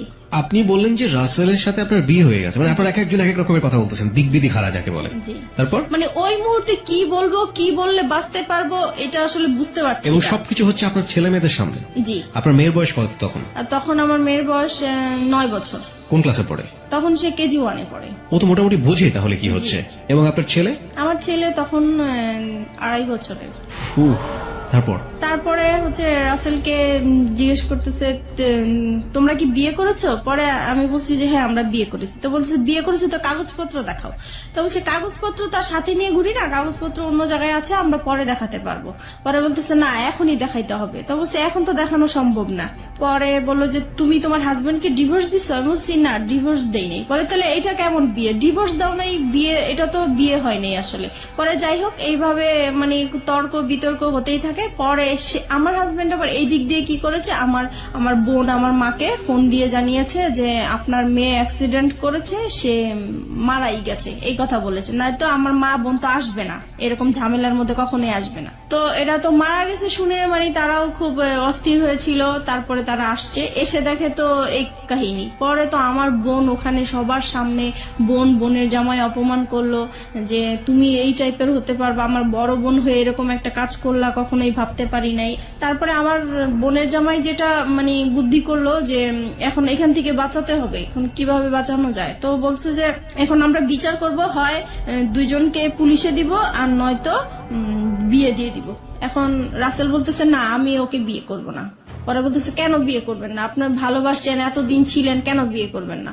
পরে আমি ওকে বললাম যে কি ব্যাপার তুমি এইগুলো বলছো কেন? পরে ও আমাকে একপাশে আড়ালে ডেকে বলতেছে দেখো আমার এখান থেকে বাঁচতে হবে, এখান থেকে আমি যদি বাঁচতে পারি তুমিও বাঁচবা, এখানে আমাকে তুমি হেল্প করো, আমাকে যাওয়ার জন্য তুমি হেল্প করো। তারপরে আমি ওর কথা আবারও বিশ্বাস করলাম। তারপরে আমি পরে বলতেছি না আমরা বিয়ে করব না। এখন পরে বলতেছি তাহলে আপনি কি করতে চান? আপনি কি আপনার হাজবেন্ডের কাছে ফিরে যেতে চান? আমি বলছি না আমি ওকে বিয়েও করব না, আমি হাজবেন্ডের কাছে ফিরে যাব না। পরে তাহলে কোথায় যাবেন? পরে বলছি কোথায় যাবো সেটা আমার ব্যাপার। যাই হোক এইভাবে পরে আমার ছোট বোনের জামাই বলতেছে আচ্ছা আপনারা ওকে কি করবেন করেন, আমি আমার বোনকে নিয়ে যাই, যেহেতু আমি গার্ডিয়ান না, তার মা আছে, তার মা অসুস্থ হয়ে গেছে আসতে পারছে না, আমরা যাই বিচার করি না কেন আমরা বিচার করব। এইভাবে পরে রাসেলকে নাকি ওরা আড়াল করে, রাসেলকে আবার একটা রুমে ওরা লক করে রাখছে। তারপর কিছুক্ষণ পরে রাসেলকে বলতেছে তোমার অ্যাড্রেস লিখো, তোমার ফোন নাম্বার লিখো, তোমার মা বাবাকে ডাক দাও, তারা আসুক, তারপরে তারা ছুটায় নিয়ে যাক। এখন রাসেলকে অ্যাড্রেস লিখতে বলছে, রাসেল অ্যাড্রেস লিখছে। তো এখন ওরা আবার চালাকি করে বলতেছে কি যে অ্যাড্রেস একবার লিখছে ওকে আরেকবার লিখতে দেন, মানে পরের বারও কি ঠিক লিখে কিনা বা ভুল লিখে কিনা এটার জন্য পরের বারও দেখে যে একই রকম অ্যাড্রেস লিখছে। যাই হোক তারপরে রাসেলকে একটা রুমে লক করে রাখছে। ওই আমাদের বাড়িওয়ালাটা কি করছে, ওই রুমটাতে যে রাসেলের সাথে কি যেন ফিস করে কথা বলার পরে রাসেলকে ছেড়ে দিল। পরে মানে বাড়িওয়ালাটা এসে বলতেছে যে না আসলে ছেলের কোনো দোষ নাই, ছেলে খুব ভালোই ছিল, ছেলেকে ছেড়ে দেন। পরে রাসেলকে ছেড়ে দিল। ছেড়ে দেওয়ার পরে আস্তে আস্তে পরে বাড়িওয়ালা আমার মাথায় আবার হাত টাত বুলিয়ে বলতেছে যাও মা তুমি চলে যাও, এইভাবে তুমি বাচ্চাদেরকে ছেড়ে আসছো, তোমার লাইফ তো চলেই গেছে, এখন বাচ্চাদের জীবন, বাচ্চাদের দিকে তাকিয়ে হলেও তুমি এরকম স্বামীর সংসার করতেই হবে তোমার। পরে যাই হোক আমার বোনের জামাই আমাকে নিয়ে আসলো, বাচ্চা দুইটা ওর বাবার সাথে চলে গেল আর রাসেল তো আগেই বের হয়ে গেল। তারপরে আমি আমার মার বাসায় চলে আসলাম। এখন মার বাসায় আসার পরে আমি রাসেলকে ফোন দিলাম, পরপরই আমি রাসেলকে ফোন দিলাম যে দেখো তুমি এরকম কেন করলা, ওখানে তুমি আমাকে চিনোই না, এই না সেই না। তখন সে মানে খুব রাগী হয়ে আমাকে বলতেছে যে দেখো আমি তোমার সাথে এতদিন সম্পর্ক করছি, আমি তোমাকে সত্যিই ভালোবাসছিলাম, কিন্তু তোমার জন্য আমি এত বড় অপমান হবো আমি কখনোই কল্পনা করতে পারি নাই। আজ পর্যন্ত আমার মা আমাকে তুই করেও বলে নাই, মারবে তো দূরের কথা, আর সেইখানে আমি তোমার জন্য রাস্তার মানুষের কাছে মার খেয়েছি, বকা খেয়েছি। আমি আর তোমার সাথে কোনো রকমই সম্পর্ক করব না, তুমি তোমার মতো চলো, আমি আমার মতো চলি। তো আমি বলছি দেখো এখন তোমার জন্য আমি রাস্তায় বের হয়েছি, আজকে আমার ঘর ছাড়লাম, সন্তান ছাড়লাম, তাহলে এখন আমি কোথায় যাব? বলতেছে তুমি কোথায় যাবা, কি করবে, একান্তই তোমার ব্যাপার, আমি আর তোমার সাথে নাই। আপনি এগেইন এই সেন্টেন্সটা রিপিট করেন, আপনি কি বললেন? তোমার জন্য? বলতেছে তোমার জন্য আমি ঘর ছাড়লাম, সংসার ছাড়লাম, সন্তানদেরকে ছেড়ে তোমার আশায় আমি রাস্তায় বের হলাম, এখন তুমি বলতেছো যে তুমি আমাকে চিনো না, আমার দায়িত্ব নিবা না, তাহলে আমি এখন কোথায় যাব? আমরা এই সেন্টেন্সটা এখানে দুইবার বলেছি প্রিয় শ্রোতা। This is a very important sentence of this কি বলা যেতে পারে, রিভিল অফ ট্রুথ। আমরা ফিরে যেতে চাই আপনার কাছে আবারও, বলুন। হ্যাঁ, তারপরে সে বলতেছে না আমার পক্ষে আর তোমাকে নিয়ে এগিয়ে যাওয়াটা সম্ভব না। তো বলছি যে দেখো যাই কিছু হয়েছে না কেন এটা সব মানুষ করেছে, আমার কাছ থেকে তো তুমি কোনো খারাপ আচরণ পাওনি এই পর্যন্ত। বলছে না পাইনি। আমি কই, তাহলে তুমি কেন এরকম করতেছো আমাকে? বলে আমি এত কিছু জানি না, আমি এই কথাটাই শুধু বলবো তোমাকে যে তোমার সাথে আমার আজীবন একটা সম্পর্ক থাকবে, আজীবন কথা হবে, কিন্তু কোনোদিন দেখা হবে না। তোমার কোনো যদি বিপদ হয়, তোমার টাকা পয়সা লাগে, আমি তোমাকে সেই দিকে হেল্প করব, কিন্তু তোমার সাথে আর এখন পর্যন্ত আমি আর কোনো সম্পর্ক রাখতে চাই না, ভালোবাসার কোনো সম্পর্ক রাখতে চাই না। একটা ফ্রেন্ডশিপ হিসাবে যতটুকু করার আমি করব। তারপরে যাই হোক সে ফোনটা রেখে দিল, আমি আর তাকে ফোন টোন দেই নাই। আমার মন খুব খারাপ। এইদিকে মা আমাকে প্রচুর গালাগালি করতেছে, আমার ছোট বোন আমাকে গালাগালি করতেছে, আমার খুবই খারাপ লাগতেছে। শুধু মনে হচ্ছে যে আমার এখন মরে যাওয়াই উচিত, এছাড়া আর কিছু করা উচিত না। কিন্তু কি আর করবো বুঝতেছি না। একদিন পরে আমি তাকে আবার ফোন দেই, রাসেলকে ফোন দেই, খুব কান্নাকাটি করে আমি তাকে বলতেছি দেখো যেভাবেই হোক তুমি আমাকে ভুল বুঝো না, তুমি এখন আমি কি করবো, আমি তোমাকে ছাড়া বাঁচবো না, তোমাকে এত ভালোবেসে ফেলছি, আমি তোমাকে ভুলতেও পারছি না, ভোলা সম্ভব না, আমি এখন কি করব, তুমি একটা উপায় আমাকে দাও, তুমি যেভাবেই হোক তুমি একটা কিছু করো। আর বলতেছে না আমি আর কোনো মতেই তোমার সাথে সম্পর্ক কন্টিনিউ করতে চাই না। অনেক বুঝিয়েছি, সে কোনোভাবেই কিছু করবে না। যাই হোক আমি পরে কি করব, বাসায় এইভাবে আসি। মা আমাকে বলতেছে যে তুমি এখন আমার ঘর থেকে বের হয়ে যাও, তোমার মতো মেয়ে আমার দরকার নাই। যেখানে আমাদের এই এলাকার মধ্যে কোনোদিন কেউ একটা খারাপ কথা বলতে পারে নাই, আজকে তোমার জন্য এলাকা তোমার হাজবেন্ড যখন আইসা বলছে যে তুমি মারা গেছো, আমি রাস্তায় ছিলাম, সেই রাস্তার মধ্যে আমি অজ্ঞান হয়ে পড়ে গেছি, সেখানে মানুষজন জিজ্ঞেস করছে কেন এরকম হয়েছে, সবাই জেনে গেছে। এখন আমি এই মুখ আমি কিভাবে দেখাবো, তোমার জন্য আজকে আমি এত অপমান হলাম, আমি তোমার মতো মেয়ে আমার দরকার নাই, এরকম বললো। পরে এখন আমি ভাবছি কি মার রাগ উঠেছে, হয়তো বা রাগ কমে গেলে পরে ঠিক হয়ে যাবে, কিন্তু না, একদিন দুদিন হয়ে গেল সে আমার সাথে কোনো কথাও বলে না, আমি খেয়েছি কিনা সেটাও জিজ্ঞেস করে না। পরে আমার কাছে খুবই খারাপ লাগলো। পরের দিন সকালবেলা সে কি করলো, আমার যত জিনিসপত্র আছে সবই সে ঘর থেকে বের করে দিল। এখন আমাকেও বলতেছে যে এখন বের হয়ে যাওয়ার জন্য। পরে শেষ মুহূর্তে আমি আবার রাসেলকে ফোন দিলাম যে দেখো আমি তো মার বাসায় আশ্রয় নিলাম, এখন মাও আমাকে বের করে দিচ্ছে, এখন আমি কি করবো? বলে তুমি কি করবে এটা তোমার ব্যাপার, তুমি আজকের পর থেকে আমাকে আর ফোন দিবা না। তারপরে এইভাবে এখন আমি কি করব, পরে শেষ পর্যন্ত আমি আমার হাজবেন্ডকে ফোন দিলাম। এখন চিন্তা করলাম যে আমার তো আর কোথাও যাওয়ার জায়গা নাই, এখন আমার সেইখানে ছাড়া আর কোথাও যাওয়ার জায়গা নাই, কি করব এখন? পরে ওকে ফোন দিলাম, ও বলতেছে যে তুমি এখন কি করতে চাও? এখন বলছি যে আমি আপনার সংসারে ফিরে যেতে চাই। বলছে যে ঠিক আছে তাহলে আসো, তোমার জন্য তো আমার রাস্তা সবসময় খোলা। তখন আমি বলছি যে একটা শর্ত আছে। বলতেছি কি শর্ত? আমি বলছি কি আপনার সাথে আমি মানে যাব, আবার নতুন করে সংসার করব, ঠিক আছে, কিন্তু আমি আপনার সাথে কোনো স্বামী স্ত্রী সম্পর্ক রাখতে পারবো না। পরে বলছি এটা কেমন কথা, মানে হাজবেন্ড ওয়াইফ থাকবো, সবাই জানবে, অথচ তোমার আর আমার মাঝে স্বামী স্ত্রী কোনো সম্পর্কই থাকবে না, এটা তো হবে না। পরে আমি বলছি না, এটা যদি মেনে নেন তাহলে আমি আপনার সংসারে ফিরে যাব, নাহলে যাব না। পরে সে বললো যে ঠিক আছে আমি রাজি। এখন সে হুট করে রাজি হয়ে গেল। যাই হোক আমি যে উকিলের কাছে গিয়েছিলাম ডিভোর্সের জন্য, সেখানে যে আবার ক্যান্সেল করলাম, দুইজনে গেলাম, পরামর্শ নিলাম। উকিল বলল যে তোমরা ভালো হয়ে চলো, যে কোনো বিপদ হলে আমাকে আবার ফোন দিও। এত কিছুর পরও আপনার হাজবেন্ড আপনাকে মানলো, মেনে নিল। এবং এই মেনে নেওয়াটাকে আপনি ওই মুহূর্তে কি হিসেবে দেখেছেন? ওই মুহূর্তে দেখেছি যে না আসলে সেই ভালো, আমি যত অন্যায় করেছি কিন্তু সে তো আমাকে মেনে এবং নিয়েছে। আপনি এমন একটা কন্ডিশন তাকে দিলেন যেটা কোনো হাজবেন্ডই কখনোই মানবে না। আপনি সেই কন্ডিশনও সে মেনে নিল এত কিছুর পরে। জি। তারপরে গেলাম। তারপরে যাওয়ার পর থেকে এখন যেটা হয়েছে যে আগে আমি যত তার কাছ থেকে অবহেলা, অত্যাচার, টর্চারিং যা পেয়েছি, এখন দ্বিগুণ সে বেড়ে গেল। এখন সে কথায় কথায় আমাকে বলে এতদিন তো তুই বেটা নিয়েছিলি, এখন কেন এই সেই, মানে বিভিন্ন টাইপের খারাপ ভাষায় গালাগালি করে। তারপরে খুব মারধর, আবারও সেই রকম মারধর। আমার মেয়েটা তখন তো বড় হয়ে গেছে, আমি আমার বাচ্চাদেরকে নিয়ে আলাদা ঘুমাই, সে আলাদা রুমে ঘুমায়। তো সেই মুহূর্তে আমার বাচ্চাদের সামনে এসে সে আমাকে খুব জোর জবরদস্ত করে, সে আমাকে খুব মারধর করে। আবারও সে আগের মতো মারামারি। রুম কয়টা ছিল আপনাদের? একটাই রুম? না, আমাদের রুম ছিল 4টা। বাসা যে বাসায় ভাড়া থাকতেন সে বাসায় 4টা রুম? আপনাদের পার্সোনাল রুম কয়টা টোটাল? আমাদের পার্সোনাল রুম তো একটাই, মানে ওই রুমের মধ্যেই বাচ্চা কাচ্চা এবং আপনারা থাকতেন? না, আমি আমার বাচ্চাদেরকে নিয়ে থাকতাম আর ও আলাদা রুমে থাকতো। তার মানে 2টা রুম ছিল আপনাদের? জি। তাহলে এই যে এই কাজগুলো যখন হয় বা এরকম যখন, তখন বাচ্চা কাচ্চাদের সামনে মারধর কেন করবে, বা বাচ্চা কাচ্চাদের সামনেই কেন এই ডিমান্ড গুলো আসবে? সে মানে আমাকে বলতো তার রুমে যাওয়ার জন্য, আমি যেতাম না, তাই তখন আপনার রুমে চলে আসতো? আমার রুমে চলে আসতো। তারপরে যেটা হয়েছে মানে এরকম জোর করতো, একটা সময় আমার বাচ্চারা জাগনা থাকতো তারপরেও সে জোর জবস্ত করতো। আমি তাকে এত বলতাম যে দেখেন আমার বাচ্চাগুলো আছে ওরা তো বুঝতেছে, কেন আপনি ওদের সামনে এরকম করতেছেন? বলতেছে তুই তো খারাপ হয়ে গেছিস, তুই যে খারাপ এটা ওরা জানার দরকার আছে, ওদের বোঝার দরকার আছে, সেই জন্য এরকম করি। তারপরে থেকে কি হতো, আমি রাতে আর ঘুমাতাম না, আমি সারা রাত জেগে থাকতাম। আমার সারাক্ষণ ভয় করতো যে সে কখন আসে, কখন মারধর করে, তাই ঘুমাতাম না। এক সময় সে আমার বালিশ, আমার কাঁথা এগুলো নিয়ে যেত যেন আমি ঘুমাতে না পারতাম। সে মানে ফ্যান বন্ধ করে রাখতো, লাইট জ্বালায় আপনি এরকম রাখতো। ক্রেজি কেন হয়ে গেলেন? আপনি স্বামী হিসেবে তাকে মানছেন, স্বামীর অধিকার তাকে দিচ্ছেন না কেন? কারণ দিচ্ছি না, আমার শুধু এটা মনে হচ্ছে যে তার জন্যই আমি আমার রাসেলকে হারালাম। সেই মুহূর্তে রাসেলকে মানে ভুলতে পারছি না, রাসেলের জন্য আমার খুব কষ্ট হচ্ছে। যেখানে প্রত্যেক দিন আমি রাসেলের সাথে দেখা হয়, একদিন দেখা না হলে আমার খুব কষ্ট হয়। সেই মুহূর্তে তার সাথে আমার কথা হচ্ছে না, দেখা হচ্ছে না, আর সে মানে রাসেল আমার সাথে এরকম বিহেভ করলো একমাত্র তার জন্যই, এটা মনে হয়েছিল আমার তখন সেই মুহূর্তে। চলুন আমরা ফিরে যাই মিতার কাছে। মিতা, যে জায়গাটিতে আমরা ছিলাম, আপনি বলছিলেন যে আপনার হাজবেন্ডের সাথে, তখনও তিনি আপনার হাজবেন্ড, যদিও আপনি মন থেকে মানতে পারেন না, আপনার কাছে ওনার স্বামীর অধিকার চাওয়াটাই স্বাভাবিক, সেটা আপনি দিতে পারতেন না। এবং সেখানে খুব সহজ সরল একটা কথা আপনি বলেছিলেন একটু আগে, যেটা অনেকেই স্বীকার করবেন না। The real hard truth is যে ওই ছেলেটা, যে ছেলেটার সাথে আপনার অ্যাডাল্টারি সম্পর্ক, অ্যাডাল্টারি মানে অনেকেই বুঝবেন বাংলাতে হয়তো পরকীয়া বলে এটাকে, ওই অ্যাডাল্টারি সম্পর্কের এক ধরনের লাভ বলতেছেন আপনি সেটাকে, এবং মনে হতো যে ওই ছেলেটাকে তো সরে যাওয়ার পেছনে এই আমার হাজবেন্ডই দায়ী।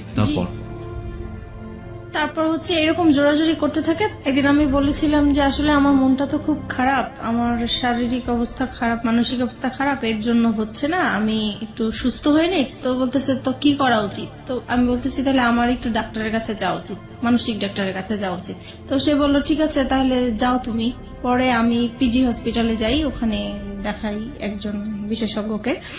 তারপরে সব কথাই উনাকে বললাম, উনি আমাকে প্রেসক্রিপশন করে দিল, আমাকে নিতে বললো। আমি ওই হসপিটালে গিয়েছিলাম, তো ওখানে জ্যামের জন্য আমি কিছু সময় আর কি ব্যয় হয়েছে আমার, তো আসতে দেরি হচ্ছিল। আমাকে ফোনের উপরে ফোন করে যাচ্ছে, ফোনের উপর ফোন করে যাচ্ছে। তো আমি বলতেছি আমি তো জ্যামে পড়ে আছি, এজন্য আসতে দেরি হয়েছে।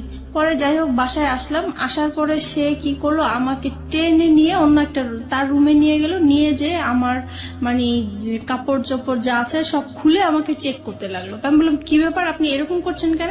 বলতেছে তুই এত দেরি করলি কেন, নিশ্চয়ই তুই কারোর সাথে কিছু করে আসছিস, সেটাই আমি চেক করছি। তখন এইভাবে আর কি পরে আরো অশান্তি, সেই দিন আমাকে খুব মারধর করলো। পরে আমি চিন্তা করলাম যে না আমি আর থাকবো না, কিন্তু থাকবো না তো কোথায় যাব বুঝতেছি না। পরে সেদিন রাতে আবার সে কোথায় জানি ছিল, বাসায় আসা নেই।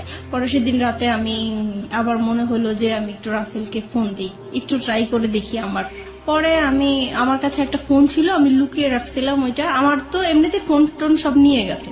তারপরে যেটা ছিল সেটা আমি লুকিয়ে রাখছি, ওইটা বের করে আমার আলাদা একটা সিম ছিল, ওইটা দিয়ে আমি রাসেলকে ফোন দিয়েছি। পরে ফোন দেওয়ার পরে রাসেল কি করলো, মানে খুব কান্নাকাটি, মানে কান্না কান্না কণ্ঠে সে আমার সাথে কথা বললো, আর আমি তো কান্না করতেছি। পরে আমি বলতেছি যে কি ব্যাপার, কেমন আছো? তো সে বলতেছে যে আমি তো ভালো নাই, তোমাকে ছাড়া আমি কিভাবে ভালো থাকবো? তো এটা শুনে আমার আরো বেশি কান্না বলে, কারণ তার প্রতি এখনো আমার ভালোবাসা আছে। তো আমি বলছি কি ব্যাপার, তুমি এরকম কথা বলছো কেন? তোমার জন্যই তো আজকে আমি এখানে চলে আসছি, তুমি কেন এই ধরনের কথা বলতেছো? বলে যে আমি তো তখন বুঝতে পারি নাই তুমি চলে গেলে আমার এতটা কষ্ট হবে, আমি আসলেই খুব কষ্টে আছি। তো বলছি দেখো আমিও তো কষ্টে আছি, আগে যেরকম যন্ত্রণা করতো তার চাইতে এখন আরো বেশি বেড়ে গেছে, তাই আমি থাকতে পারছি না। পরে বলতেছে তাহলে তুমি এক কাজ করো, তুমি আর একটা মাস থাকো, একটা মাস পরে আমি তোমাকে যে কোনো একটা কিছু করব। তো আমি বলছি দেখো আমার কাছে আমি যদি একটা মাস থাকি তাহলে আমার এখানে লাশ বের হবে, আমি আর থাকবো না, ও যেভাবে আমাকে টর্চার করতেছে। পরে বলতেছে তাহলে তুমি কি করতে চাও? এখন আমি বলছি কি দেখো আমি ওকে আজকেই বের হয়ে যেতে চাই, বের হয়ে ওকে আমি একটা ডিভোর্স দিয়ে দিব সাথে সাথেই। তারপরে আমি কারো কাছে ধরো এক মাস, তুমি যেহেতু সময় নিতে চাচ্ছ, এক মাস আমি কোথাও আশ্রয় নিব, তারপরে তুমি যেটা করবে আমি সেটাই প্রস্তুত থাকবো। পরে বলতেছে যে ঠিক আছে তাহলে তুমি যেটাই করো ভেবে চিন্তে করো।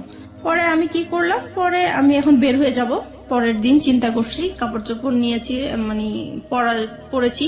এখন সে আমার পার্টস আর মোবাইল তো আটকে রাখছে, আমি তো নাম্বার কারোর সাথে যোগাযোগ করবো বা কিছু সেই রকম কোনো ব্যবস্থা নাই। পরে আমি বলতেছি আমার পার্টস দেন, আমি একটু বাইরে যাব। সে বলে বাইরে কোথায়? আমি বাইরে আমার একটু কাজ আছে, আমি যাব। সে আমাকে যেতেই দিবে না। পরে এটা নিয়ে অনেক মারধর হইলো। তারপরে বিকাল দিকে বলতেছে কি যে আচ্ছা ঠিক আছে আপনার পার্টস আপনার মোবাইল আমি সবই দিব, কিন্তু এখানে হচ্ছে আমার কথা শুনতে হবে। আমি কি যে কালকে আমরা আমার মেয়েটা যখন এই বাইরে যেতে চাচ্ছে, তাহলে কালকে আমরা ঘুরতে যাই, তারপরে আপনি যা বলবেন তাই আমি শুনবো। তা বলছে ঠিক আছে, তাহলে আমার মোবাইল, আমার পার্টস আমার কাছে দিয়ে দিতে হবে। বলছে ঠিক আছে, দিয়ে দিব। পরে আমি এই ইয়েতে, সেদিন শুক্রবার ছিল, স্কুল বন্ধ ছিল, তো সেই ফাঁকে আমরা ঘুরতে বের হয়েছি। আর আমার উদ্দেশ্য ছিল যে আমি কোন রকম ঘর থেকে বের হতে পারলেই হয়েছে। এই পরে আমি ওদের সাথে এর জন্য রাজি হয়েছি যাওয়ার জন্য। পরে আমি যখন বাইরে বের হওয়ার পরে কিছু দূর আসার পরে আমি বলতেছি আপনারা আপনাদের মতো যান, আমি আমার মতো যাই। সে তো এই খেপে গেছে, কি ব্যাপার, মানে কি বলতে চাচ্ছ? আমি বলছি আমি আর আপনাদের সাথে যাব না। কোথায় যাবো? আমি আমার মতো যাব। কোথায় যাবো? আমি যেখানে যাই, আমি আপনার সাথে আর যাবো না, আপনার সাথে থাকবো না। এই বলার পরে সে রাস্তা, তো তখন জুম্মাবার ছিল, শুক্রবার, সবাই নামাজ পড়ে আসতেছে। এই সময় আমাকে রাস্তার মধ্যে অনেক মারধর করলো। আর রাস্তার মানুষ নামাজ পড়ে যাচ্ছে, সবাইকে আমি মানে এত কান্নাকাটি করে বললাম যে আমাকে একটু হেল্প করেন, কেউ আমার দিকে মানে সাহায্যের হাত বাড়িয়ে দিল না। সবাই শুধু বললো যে আপনারা স্বামী স্ত্রী ঝগড়া করছেন, বাসায় যে করেন, এটা বাহিরে নিয়ে আসেন না, মানুষ খারাপ বলছে। কিন্তু আমি যে বাসায় কতটা অত্যাচার হচ্ছি সেটা তো মানুষ বুঝতেছে না। আমি বলার চেষ্টা করতেছি, কেউ আমাকে মানে হেল্প করতে চাচ্ছে না। যাই হোক, তারপরে পরে আমি বললাম যে ঠিক আছে, আমি আসলে যাচ্ছি আমার অ্যাডভোকেটের কাছে, আমাকে যেতে দেন। পরে সে বলল যে ঠিক আছে, আমিও যাবো। তো চলেন যাই। পরে রাজি হলো, পরে রিক্সা নিল, আমরা রিক্সার মধ্যে উঠলাম। পরে রাস্তায় যে সার্জন থাকে, আমি হঠাৎ করে সার্জনকে দেখে রিক্সা থেকে নেমে গেলাম। পরে আমি সার্জনকে বললাম যে আপনি আমাকে একটু হেল্প করতে পারেন? তো বলে কি বিষয়? বলছে আমার হাজবেন্ড ওয়াইফের একটু ঝগড়া চলছে, আমি আসলে ওর সংসার করতে চাচ্ছি না, কিন্তু আমাকে ঘর থেকে বের হতে দিচ্ছে না, আমাকে ডিভোর্সও দিতে দিচ্ছে না। পরে বলছে যে এটা তো আসলে ফ্যামিলি সমস্যা, এটা তো আমরা কিছু করতে পারি না। আমি বলছি না, আমি আসলে ওর সাথে কোনো মতেই যাব না, আপনি যে কোনো আমাকে একটা হেল্প করেন। পরে ওনারা সেটা হচ্ছে রামপুরা থানার এরিয়াতে, তখন সে থানায় ফোন দিয়েছে। পরে থানা থেকে গাড়ি আসছে, পরে আমাকে নিয়ে গেছে থানায়। পরে থানায় যাওয়ার পরে আমার বাচ্চারাও আমার সাথে ছিল। যখন থানায় গিয়েছি তখন ওই পুলিশরা জিজ্ঞেস করতেছে কি ব্যাপার, আপনার সমস্যা কি? তারপর আমি সবকিছু খুলে বললাম। এখানে একটা জিনিস আমি মিস করে গেছি, যেদিন বৃহস্পতিবার দিন রাতে সে যখন আমার সাথে মানে রাতে এসছিল জন্য, তখন আর কি আমি দেখে সে পরে আমার রুম থেকে চলে গেছে। চলে যাওয়ার কিছুক্ষণ পরে যখন আমি ঘুমায় পড়ছি, তখন সে কি করছে, ওই যে মশলা বাটে পাটা পুতা যেটা বলা হয়, ওইটা নিয়ে আসছে, আমার মাথায় বাড়ি দিয়ে আমাকে মেরে ফেলবে। পুতা দিয়ে মেরে ফেলতে চাইছিল, সেটা আমার মেয়ের জন্য আমি বেঁচে গেছি। তারপরে শুক্রবারে আমি ডিসাইড করলাম যে এখানে আর আমি থাকবো না, যেহেতু আমার জীবনের ঝুঁকি হয়ে যাচ্ছে। তারপর সেই ঘটনাগুলোই আমি থানাতে বললাম। তারপরে উনারা বলল যে আমরা শিওর আপনারা আর 1 মাস 2 মাস পরে আবার মিলে যাবেন। আমি এরকম কেস অনেক দেখেছি, কিন্তু আপনারা উনার নামে মামলা করা বা জিডি করা এটা ঠিক হবে না, আপনারা মিলে যান। ওনারা অনেক বোঝাচ্ছে আমাকে মিলে যাওয়ার জন্য, কিন্তু জায়গা থেকে এটা পারফেক্ট। হ্যাঁ, তারপরে উনারা জিডি লিখবেও না, বলতেছে না আমরা লিখবো না। পরে যাই হোক অনেক কিছু বললাম আমি, তারপরে জিডিটা লিখলো। লেখার পরে আমাকে বলতেছে যে আপনি এখন কোথায় যাবেন? আমি এখন আমার একটা দুঃসম্পর্কে বোন আছে, ওনার বাড়িতে যাব, ওখান থেকে যেয়ে আমি তাকে ডিভোর্স দিব। বলছি যে ঠিক আছে, আপনি যখন থাকবেন না তাহলে তো আর জোর করার কিছু নেই, আপনি চলে যান। আমি বলছি যে দেখেন, আমি এখন যদি চলে যাই, সে আমার পিছে পিছে যাবে, রাস্তায় একটা সিন ক্রিয়েট করবে, আপনারা আমি যাওয়া পর্যন্ত ওনাকে আটকে রাখেন। তো বলছে ঠিক আছে, আমরা করতেছি। পরে ওকে আটকে রাখছে, আমি চলে আসছি, আমার একটা দুঃসম্পর্কের বোনের বাসায় চলে আসছি। আসার পরে ওদের কাছ থেকে 2-3 দিন মানে শুক্রবার শনিবার হচ্ছে মানে সরকারি অফিস বন্ধ থাকে, আদালত বন্ধ থাকে, তাই আমি ওকে ডিভোর্স দিতে পারি নাই। রবিবারে আমি ওকে ডিভোর্স দিয়ে দিয়েছি। ওকে। তারপর ডিভোর্স দেওয়ার পরে আমি পরে রাসেলকে জানিয়েছি যে দেখো আমি ওকে ডিভোর্স দিয়েছি, আমি চলে আসছি। পরে বলছে ঠিক আছে, তাহলে তুমি এখন কি করতে চাও? তুমি যদি এখন ঢাকায় থাকো তাহলে তো তোমাকে ধরে নিয়ে আবার, আর ডিভোর্সের বিষয়টা আমাকে উকিল বলেছে যে 3 মাসের মধ্যে যদি আপনাদের আবার মিল হয়ে যায় তাহলে এই ডিভোর্সটা ক্যান্সেল হয়ে যাবে, আর 3 মাসের পরে যদি কিছু হয় তাহলে ডিভোর্সটা সম্পূর্ণ হবে। তাই এখন চিন্তা করতেছি যে 3 মাস আমাকে অন্তত ওর কাছ থেকে দূরে থাকতে হবে, কি করা যায় এখন। পরে আমি রাসেলকে বললাম যে দেখো, আমি তো আমার এরকম আপন মার সাথে একবার দেখা করেছিলাম, সে বলেছে যে কোনো সময় যদি আমার কাছে আসতে চাও, তুমি একটা অ্যাড্রেস দিয়েছিল, সেই অ্যাড্রেসটা আমার মনে আছে, আমি তো ওইখানে যাবো। তো বলছে ঠিক আছে যাও, আর তোমার মার সাথেও দেখা করে আসো, ভালোই হবে বিষয়টা। তো আমার মার বাড়ি আর দাদা বাড়ি কাছাকাছি ছিল, কিন্তু দাদা বাড়ি আমি যাই নাই, কারণ হচ্ছে যে আমার প্রত্যেকটা কাগজপত্রের মধ্যে আমার দাদা বাড়ির অ্যাড্রেস ছিল। সে আমার হাজবেন্ড ভালো করেই জানে যে ওই অ্যাড্রেসটা, আমার চিন্তা ছিল ওখানে গেলে আমাকে খুঁজে বের করে ফেলবে, ফেলবে, এরকম কিছু মনে হয়েছিল আমার কাছে। সেজন্য আমি আমার দাদা বাড়ি যাইনি, আমার নানা বাড়িটা খুঁজে বের করছি। খুঁজে বের করার পরে গিয়েছি ওখানে। সবাই আমাকে প্রায় অনেক বছর পরে আমাকে দেখেছে, সবাই ছোট দেখেছে, কেউ চিনতেও পারে নাই। যাই হোক, পরিচয় দেওয়ার পরে সবাই খুব কান্নাকাটি করলো, এত বছর পরে তোমাকে দেখলাম, আমরা আশাও করি নাই। ওখানে ছিলাম, ভালোই ছিলাম কিছুদিন। হঠাৎ করে সে আমাকে মানে কিভাবে জানি জানতে পারলো আমি ওখানে আছি। তারপরে সে আমার নানা বাড়িতে আমাকে খুঁজতে গেল। পরে মানে আপনার হাজবেন্ডের নাম কি ছিল? আমার হাজবেন্ড নাম জামান ছিল। জামান, মানে জামানই খোঁজটা পেল, রাইট? ওকে, তারপরে সে আমার মামা বাড়ি গেল। যাওয়ার পরে ওখানে যে, আর গ্রাম সাইডটা হচ্ছে এরকম যে মেয়েরা স্বামী ছেড়ে অন্য কোথাও চলে যাবে, এটা খুবই একটা খারাপ চোখে দেখে এবং বাতাসের আগে কথা ছড়ায়। জি, right. So we know the situation, ultimately কি হলো? আলটিমেটলি সে ওখানে যে আমার মামাকে বলল যে আমি অন্য একটা ছেলে হাত ধরে চলে আসছি, এই সেই পুরো ডিটেল কাহিনী যেটা বললো, দ্য রিয়েল স্টোরিটাই বলেছে সে ওখানে। তার ফলে গিয়েছে ব্যাপারটা, কারণ পৃথিবীর কেউ এটা বিলিভ করবে না, এবং মেয়েটার যে আসলে কোনো কারণ থাকতে পারে ওখানে যাওয়ার, সেটাও সে কেউ মানতে চাইবে না, যেমন ভাবে মানতে চাচ্ছে না ফেসবুকের অসংখ্য শ্রোতা। ওই তো গ্রামের সবাই আর কি আমাকে খারাপই বলছে। তারপরে আমার মামা শুধু একটাই বললো যে দেখো, তুমি যদি কোনো না কোনো ভাবে অশান্তি যদি নাই করে থাকো, তাহলে সে এত বছর পরে 2টা বাচ্চা ফেলে কেন বের হবে? বুঝলাম তার অপরাধ আছে। আচ্ছা যাই হোক, তুমি যদি তোমার মা বাবাকে এখানে আমাদের কাছে নিয়ে আসতে পারো আর আমাদের কাছে সরি বলবা, আর এরকম কখনোই এরকম কিছু হবে না যদি বলো, তাহলে আমি তোমার কাছে উঠাই দিব। The big point and the question is, শান্তির জন্য সে রাসেলের হাত ধরেছে। শান্তি কি সে শেষ পর্যন্ত পেয়েছে? আমরা অনুষ্ঠানের শেষের দিকে চলে আসছি ধীরে ধীরে। ওকে ফাইন, আমি রাসেলের প্রসঙ্গে স্ট্রিক্ট থাকতে চাই।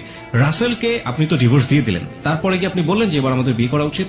রাসেলকে হ্যাঁ বলেছি, তো সে তখন বলেছে, সে কি বলে? তখন বলেছে যে 3 মাস পার না হলে তো করতে পারবে না। ফাইন, 3 মাস পরে কি হলো? তারপরে হচ্ছে পরে আমি বলতেছি দেখো আমার তো কিছু সমস্যা আছে, লোন আছে, এখন আমি লোনগুলো শোধ করতে হবে, তাছাড়া ফ্যামিলিতে এখন আমি খুব বিপর্যয় অবস্থায় আছি, এখন আমি বিয়েটা করতে পারবো না, আরো কিছু পরে করব তোমাকে। সেটা কতদিন পরে? সেটা বলতেছে সেটা 6 মাস হতে পারে, 1 বছর হতে পারে। পুরোপুরি অনিশ্চয়তা। জি। ততদিনে কি আপনার ছেলে মেয়েগুলো কি আপনার কাছে থাকে নাকি আপনার জামানের কাছে? জামানের কাছেই থাকে। 3 মাস পরে, মানে ডিভোর্স হয়ে যাওয়ার 3 মাস পরে, আলটিমেটলি যখন ডিভোর্সটা অ্যাক্টিভ হয়ে গেল, জি। তাই তো? তখন আপনি কি করছিলেন? তখন আমি হচ্ছে মানে জায়গায় জায়গায় আশ্রয় নিয়ে বেড়াচ্ছি, যেহেতু আমার নানা বাড়ি চিনে ফেলেছে, নানা বাড়ি আর থাকা যাবে না, সেজন্য আমি, আমার মা থাকতো ঢাকায় গাজীপুরে চলে গিয়েছি। তারপরে গাজীপুরে যাওয়ার পরে ওখানেও সে বের করে ফেলেছে। আর ওখানে একটা ইতিহাস হয়েছে, যেটা হচ্ছে যে আমার মার যে দ্বিতীয় হাজবেন্ড, ওনার সাথে আমার হাজবেন্ডের এক্স হাজবেন্ডের আর কি একটা ভালো সম্পর্ক হয়ে গেছে। আর আমার হাজবেন্ড হচ্ছে তাকে টাকার লোভ দেখিয়েছে যে আপনি যদি ওকে আমার হাতে তুলে দিতে পারেন তাহলে আপনাকে টাকা দিব। আপনার হাতে তুলে, মানে ওর হাতে তুলে দিলে লাভটা কি হবে? ও কি করতে চায় আপনার সঙ্গে? আমার সাথে মানে সে সংসার করবে। এখনো সে সংসার করবে? এখনো সে সংসার করবে, মানে ডিভোর্স হয়ে যাওয়ার পরও সে সংসার করবে। কেন করবে? কেন করবে সেটা আমি জানি। সে সবাইকে কষ্ট দেখায় যে 2টা বাচ্চার জন্য হলেও আমি তাকে নিতে চাই। সে যত কিছুই করুক না কেন, আমি 2টা বাচ্চার জন্য হলেও সংসার করতে চাই। ওকে। পরে উনি এরকম আর কি। আর তারপরে এই যখন ওনাকে টাকার লোকটা দেখিয়েছে, তারপর থেকে ওই লোকটা আমাকে সবসময় জ্বালাতন করতো, বলতো চলে যাও, তুমি থাকতে পারবে না আমার বাসায়, এই সেই অনেক যন্ত্রণা করতো। পরে একটা সময় আমার আর ওইখানে আর থাকা হতো না, আমি খুব কষ্ট পেতাম। পরে আমি চিন্তা করলাম যে আমি এখন কোথায় যাব, সবকিছুই তো হারিয়ে ফেললাম, কার কাছে এখন যে আশ্রয় নিতে পারি। তখন আমার মাথায় একটা জিনিস আসলো যে আমি এখন পর্যন্ত আমার বাবার কাছে যাইনি, আমার বাবার আশ্রয়টা বাকি আছে, আমি সেখানে যাব। পরে আমি বাবাকে খুঁজে বের করলাম, পরে বাবার কাছে আমি আশ্রয় নিলাম। বাবার কাছে আশ্রয় নেওয়ার পরে সে আবার ওই একইভাবে মানে টের পেয়ে গেল আমি বাবার কাছে আছি। তারপরে হচ্ছে সে আমার সাথে ওইখানে আসছে, আমার বাবার কাছে আসছে, এসে আমার বাবাকে বিশ্রী ভাষায় গালাগালি করলো, আমাকে গালাগালি করলো, করার পরে আমাকে থ্রেট দিল যে মেরে ফেলবে, আমার বাবা সহ মেরে ফেলবে, এই সেই। পরে আমি আবার জিডি করতে গেলাম ওর নামে, যেহেতু আমাকে থ্রেট দিচ্ছে আমি এখন ওর নামে জিডি করব। পরে আমি রামপুরা থানায় আবার গেলাম, যাওয়ার পরে বলতেছে যে আপনি এখন যে এরিয়ায় আছেন ওই থানায় যেয়ে বলবেন, এখন আর আমাদের কোনো কাজ নাই। তারপরে আমি এখন যে এরিয়া আছি ওই থানায় গেলাম, ওই থানায় যাওয়ার পরে সে আর কি আমাকে জিডিটা লিখলো। তারপরে বলতেছে যে এবার আচ্ছা আমরা তো জিডি লিখছি, আমাকে চা খাওয়ার জন্য পয়সাটা দেন, কিছু পয়সা দেন। পরে বলতেছি যে দেখেন আমার কাছে তো কোনো পয়সা নাই, আমার অবস্থা খুবই খারাপ। তো বলতেছে আপনাকে দেখে তো মনে হয় না যে আপনার কাছে পয়সা নাই, দেখেন পুলিশ ঘুষ চাচ্ছে। জি। তো আমি বলতেছি দেখেন সত্যিই আমার কাছে পয়সা নাই। বলে পয়সা না থাকলে আপনি এত পাংপুং করে বেড়ান কেন? তো বলছি এটা তো আমার অভ্যাস হয়ে গেছে, এখন আমি যদি ভালো থাকতে চাই এখন আমি কিভাবে খারাপ থাকবো, ইচ্ছা করে কিভাবে খারাপ থাকবো, বলা অত কিছু বুঝি না, আমাদের চা খাওয়ার জন্য পয়সা দিতেই হবে। তো আমি পরে পার্সটা ওনাকে দেখিয়ে দিলাম যে দেখেন এই যে আমার সত্যি আমার কাছে টাকা নেই। পরে যাই হোক উনি কোন রকমের জিডিটা লিখে আমার কাছে একটা পেপার দিল, দিয়ে পরে বললো যে এবার আপনি যান। পরে বলতেছে আচ্ছা আরেকটা, পরে লাস্টের দিকে ডেকে বলতেছে আপনার হাজবেন্ড আপনাকে কোথায় এরকম করছে, রাস্তায় হয়রানি করেছে। তা বলছে এটা এয়ারপোর্ট এলাকায় করেছে। বলতেছে তাহলে আপনি এক কাজ করেন, আপনি এয়ারপোর্টে একটা যায় জিটি করেন ওনার নামে। পরে আমি কি করলাম, আমি সাথে সাথে আবার এয়ারপোর্ট থানায় গেলাম। তো এয়ারপোর্ট থানায় গিয়েছি, পরে বলেছি সব বিষয়টা। পরে বলছে তাহলে তো আপনি ওখানে জিডি করেছেন, এখানে জিডি তো বারবার তো জিডি হয় না। তা বলছে ওনারাই পাঠাইছে, আমি এখন কি করব। পরে দেখি আপনার জিডি পেপারটা দেখি, তো ওই এসআইটা পেপারটা দেখে বলতেছে আপনার তো জিডি কমপ্লিট হয় নাই। আমাকে কেন? বলছে না এটা তো থানার সিল থাকবে এবং আপনার এইটা কে হ্যান্ডেল করবে সেই অফিসারের নাম থাকবে, কিন্তু এখানে তো কিছুই নেই। বলে আসলে আমার কাছে উনি টাকা চেয়েছিল তো আমি দিতে পারি নাই, হয়তো বা এটা হয়েছে। পরে উনি আবার ওই থানায় ফোন দিল, তারপর ওনাদেরকে বললো কেন আপনারা এই কাজটা করলেন, তাড়াতাড়ি ওনার কাজটা কমপ্লিট করেন। পরে আমাকে আবার পাঠালো। পরে ওখানে বড় কর্মকর্তা যে ছিল সে আমার কাছে সরি টরি বলে তারপরে আমার কাজটা কমপ্লিট করে দিল, জিডি করে দিল। এইভাবেই পরে আমি আসছি, পরে শুনতে পারছে যে তার নামে আমি জিডি করছি। সে আবার আমার হাজবেন্ড, এক্স হাজবেন্ড, উনি এসে আবার আমাকে ভয় দেখাল, হ্যাঁ জিডি করেছিস তো কি হয়েছে, আমি তোকে রাস্তায় খুন করে ফেলবো, অ্যাক্সিডেন্ট করাই দিব, এটা করবো সেটা করবো, আমার তোর থানার জিডি করছে, আমার কিছুই হবে না, কোনো যায় আসবে না। সে ভয় দেখাচ্ছে আমাকে, আমি যেন জিডিটা উঠাই নেই। তো আমি বলছি যে না কখনোই আমি জিডি উঠাবো না, আমি জিডি করেছি কেন উঠানোর জন্য উঠাবো না। তারপরে এইভাবেই হচ্ছে আমি ওখানে ওদেরকে সময় দিচ্ছি কাজের জন্য। এইভাবেই পরে একটা সময় আমি কাজ পাই, আমি আলাদা বাসা নেই, এখন বাসা যাব। এই সময় আমার বাবা একদিন রাত্রেবেলা খুব অসুস্থ হয়ে যায়। অসুস্থ হওয়ার পরে আমার বাবা ব্রেন স্ট্রোক করে মারা যায়। তখন আমি খুবই অসহায় হয়ে গেছি। এখন আমি একা একটা মেয়ে মানুষ, আমার বাবা মারা গেছেন, এখন আমি আমার বাবাকে নিয়ে কি করব, কিভাবে বাড়িতে যাব, কি করব। তখন আমি যে আমাকে কাজ দিয়েছে আমি তাকে ফোন দিয়েছি। ফোন দেওয়ার পরে বলতেছি, তা উনি বলতেছে ঠিক আছে আমি এক্ষুনি আসছি। পরে আসার পর উনি ডক্টর নিয়ে আসলেন, পরে দেখলো যে হ্যাঁ সত্যি মারা গিয়েছেন। পরে যাই হোক উনি আমাকে টাকা পয়সা দিল, আমি আমার বাবার লাশ নিয়ে বাড়িতে গেলাম, মাটি টাটি দিয়ে তারপরে আমি আসলাম। এখন আসার পরে আমি নতুন বাসায় উঠে গেলাম।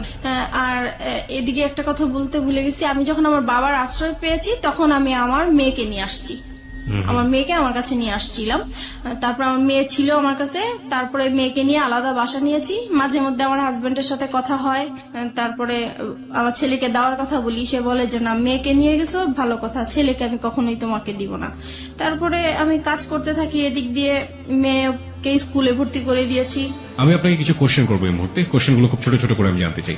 প্রথম কথা হচ্ছে যে আপনি শেষ পর্যন্ত ছেলে এবং মেয়ে দুটো পেয়েছেন আপনার কাছে, রাইট? পেয়েছি। এটা কি আপনি আইনি লড়াইয়ের মাধ্যমে পেয়েছেন নাকি আলটিমেটলি কোনো ব্যবস্থা করে তাদেরকে নিয়ে না, আসেন? ওই যে আমার বসরা যে পাওয়ারফুল, ওনাদেরকে পাওয়ার দেখিয়ে মানে ওদেরকে নিয়ে বসরা পাওয়ারফুল মানে আমার বস তো রাজনীতির সাথে জড়িত। মানে আপনি আলটিমেটলি যেখানে কাজ করতেন বা যে ধরনের যার কাছ থেকে সাপোর্ট পেতেন তিনি রাজনীতির সাথে জড়িত ছিলেন, তিনি আপনাকে এমনি এমনি সাহায্য করতেন?